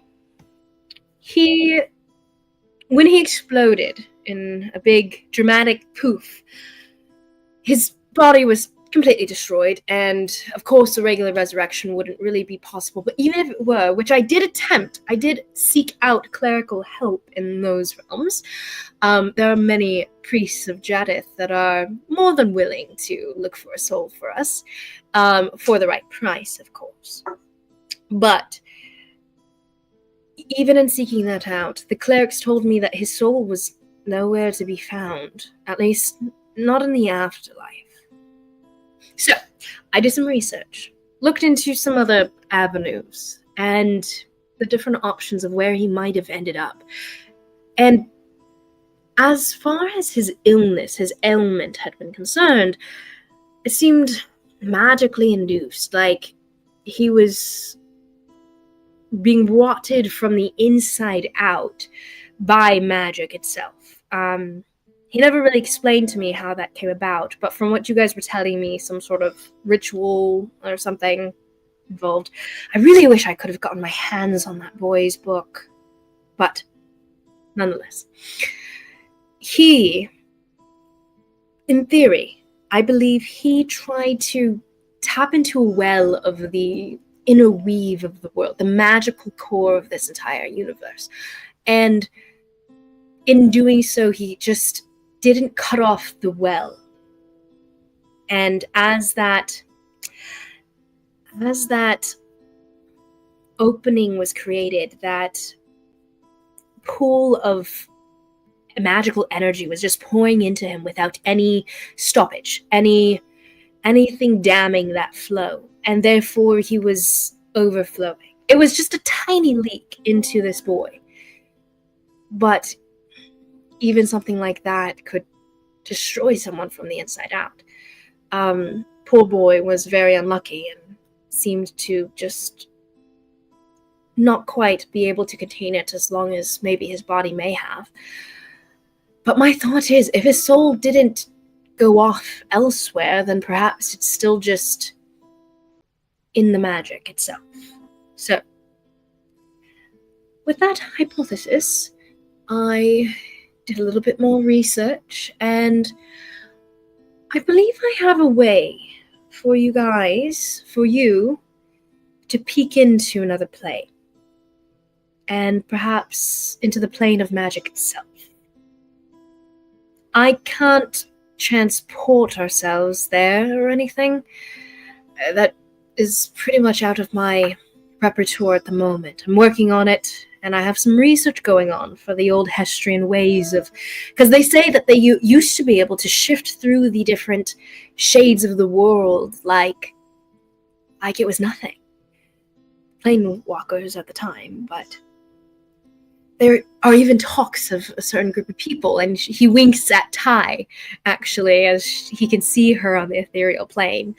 But there's talks of different types of people of legend and lore, creatures, that had it easy in transporting themselves between realms between planes of this realm. And part of that is because, I mean, in a sense, they created their own little realms, tiny realms. They were like little gods almost. But without their lore and their teachings and information on that note, we'll see if I can actually access something like that eventually. As of now, though, I can send your guys' essence out into the ether, and perhaps even to this energy center fold of the entire world. At the moment, I'm calling it the, well, I guess the Weaves world, or the Weaves Plane, something like that. It's pending name. That was my name. I picked that. Yes, thank you, Shy. I don't really like it. I'm working on it. We'll find something more magical to call it sometime. But if you're willing, perhaps you could search out for Nemesi. If he's still viable, his soul would be somewhere there. Probably tucked away or absorbed into it, maybe, but he might still be conscious. If he is, perhaps you could tempt him back. But it's up to you. Nah, actually, we're just gonna kind of ditch the whole thing. So you're saying we might be able to bring Nemazine back to life, actually? Well, the thing is, he's not really dead so much. Because dead implies, something religious, afterlife, Shishen, Valora, something or other of that nature. But his soul is not in either of those planes. So, he must be. No, because that would have made it easier on us, and Mnemo can't make it easy on us, so... Oh no, that boy is inherently difficulty. But that's what makes him special. And I'm very curious to see what would have happened to his soul and absorbed by magic itself. I think it's worth a shot. Perhaps he's not even human anymore. Perhaps he's not even... If you keep talking, you're going to talk me out of it. Oh, don't mind me. Don't mind me. I just have so many possibilities. But I am curious to see it, and you'll have to describe it to me thoroughly when you guys come back. I can project all of you rather well. Projecting myself is a little bit dangerous. Oh, did I forget? There is a risk to your souls. But I'm sure that's a minor concern. Wait, hold on. Wait, what's the risk to our souls? Well, I mean, I could myself do it, but the thing is that I have so many things riding on me, and I have so many projects riding on me, and I have What's the risk to our that souls? I have to take care of. I can't risk Raiden. locking my soul away in another plane. Permanently. Oh, that's... No, like to our souls. Yes, your bodies would be alive here, except it would be without a soul. Because, in theory, I'm sending your souls out there, and a little bit easier of a magical spell to do based on, and he's holding one of Xian Wei's journals. But the dislodging of one's soul from your body creates this, layman's terms, it makes it a little bit easier to shift its essence to another plane because it's not a physical body. For the God's sake, Raiden, give me a bottom line. Well, there's not that much risk as long as I'm on the other side, anchoring you here. As long as there's something to anchor you back to this plane, you should be fine. If our connection breaks or whatever, or if I were doing it alone or one of you were doing it alone, it might not be as not risky. But with me here, relatively low risk, I would say. Like, only a 40% chance that you would lose your soul. 40 is a high number. 40 is a big number. Well, don't worry, guys. I'll be behind to help him. So the chances are probably even better. Atoll leans in. Wait, you're not going? No. I thought it'd be better used here. And I mean, also, Shai didn't even know Nemo. No, that's true. yeah, you guys always say that I mess things up, so I could possibly mess it up with like 45%. So Well, I thought your s'more was pretty good. Genuine grunts and an affirmation. Okay, bottom lines, I think it's worth a shot. So as long as we have something to tether us back here, we're good. Yeah? Exactly. Totally fine. I'm sure nothing will go wrong whatsoever. I have your backs always. But all this to say, what is a little bit of risk for, discovering so much and saving a friend, of course? What's a little bit of risk for a life? Exactly. I'm on board with that. The loss of like 4, but that's besides the point. I will still do it. I mean, if I lose your souls out in the great beyond, I'm sure I'll be able to get them back eventually. It's not the end of the world. And if Perhaps, in a world of magic, in a whole plane of magic, who's to say you won't just find your own way back? if you do any experiments to our bodies while we're gone, I will hurt you. My dear, no such thing ever crossed my mind. Jinian is like growling in his direction at this point.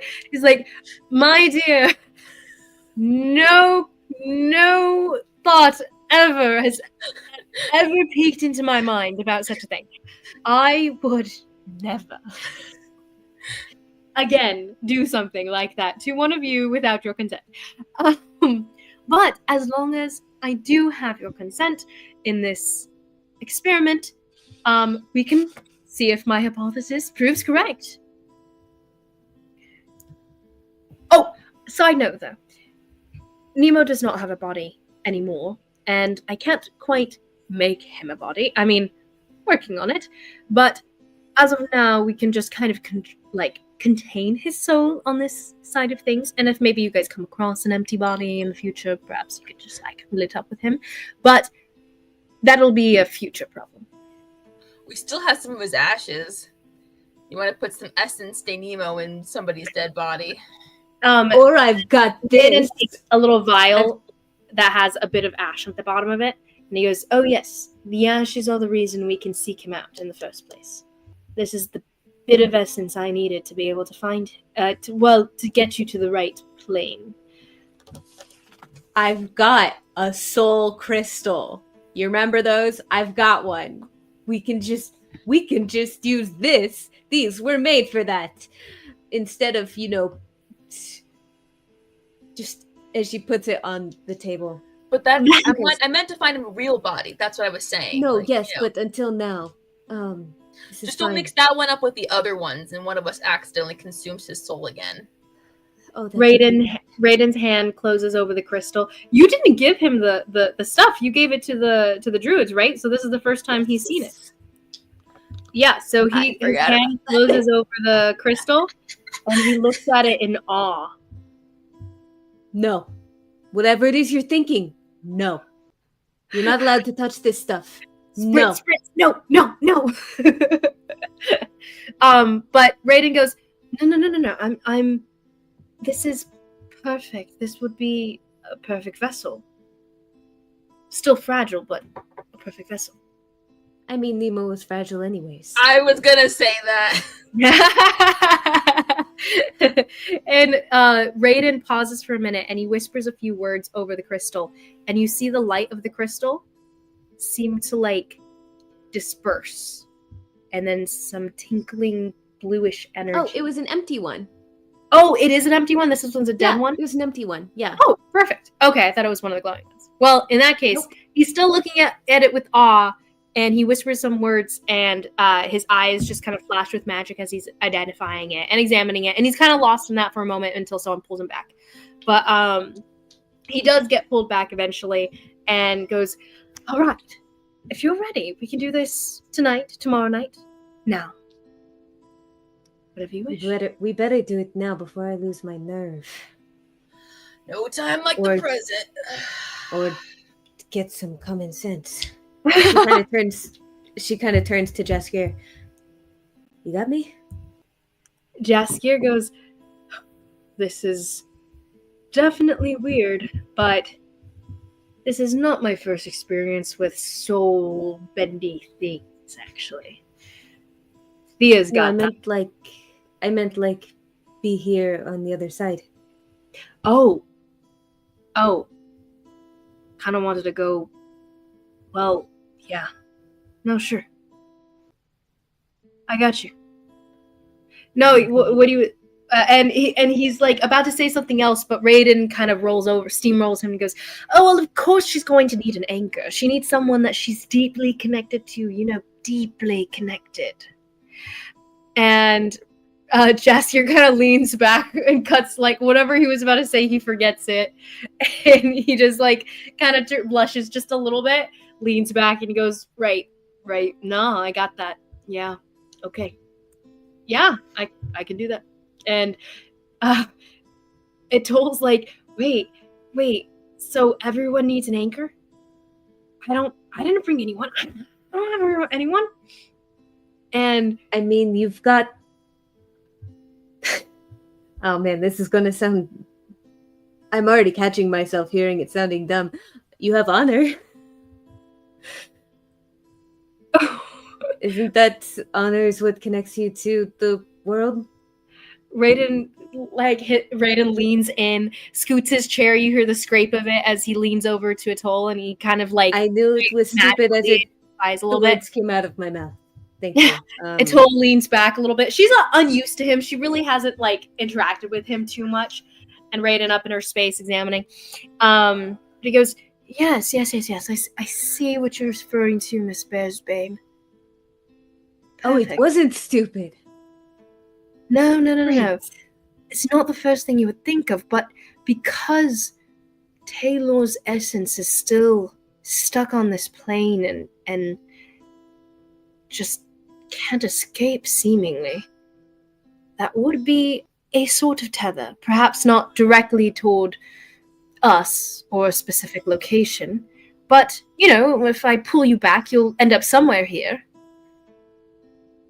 And Atol's like, not comforting. Okay. And he goes, don't worry, I'll give you and he runs off for a second to the corner of the room. And this dining room is attached to his personal study. So he runs off in there, comes back after you guys hear some sounds of rummaging through cabinets and drawers and chests, and finally you hear the creaking of another chest slam closed, and he comes back holding up a little token. It looks like a coin, actually, maybe bronze. Comes over, hands it over to Atol, and he goes, this is somewhat like a magical flare. Normally it's something you use as an SOS and whatnot, but this will at least send up a ping, a magical flare, at least for me to be able to locate you divination-wise. So in the event that you get lost else somewhere, I'll be able to find you. And then Atol's like, oh, okay, cool. And her shoulders roll back, she chills out, and Raiden turns away and he goes, of course, if you fall in the middle of an ocean, that might take maybe a day or so for me to actually locate you and all that. But let's assume that doesn't happen and you'll be fine. So, of course, this'll work. Turns back to face you all with a smile.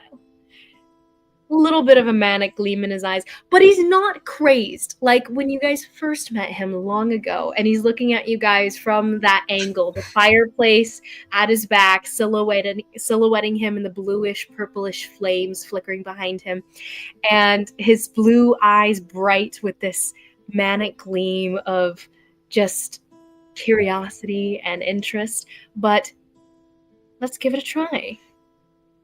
I think it'll go well. I think it'll go fine. What could happen? And he leads you guys out to his magical workroom. With that in mind, we can go ahead and close up shop here. Yeah, it's probably. I know, but it's probably. Okay, we don't want to get into it tonight. It's gonna be a while. I feel so bad. Tell Jared I'm sorry. I definitely. Was Jared supposed to join tonight? There was a possibility. There was a. What? There was I was intending to have him, but yes, this is life. But I still had so much fun with you guys, and I had too much fun. It was just so much fun, like going through the little things, and I didn't want to rush them, you know. Yeah. So I do enjoy you guys so much. I'll end the live. I'm so happy to be back together. We got the gang back together. Gang back together.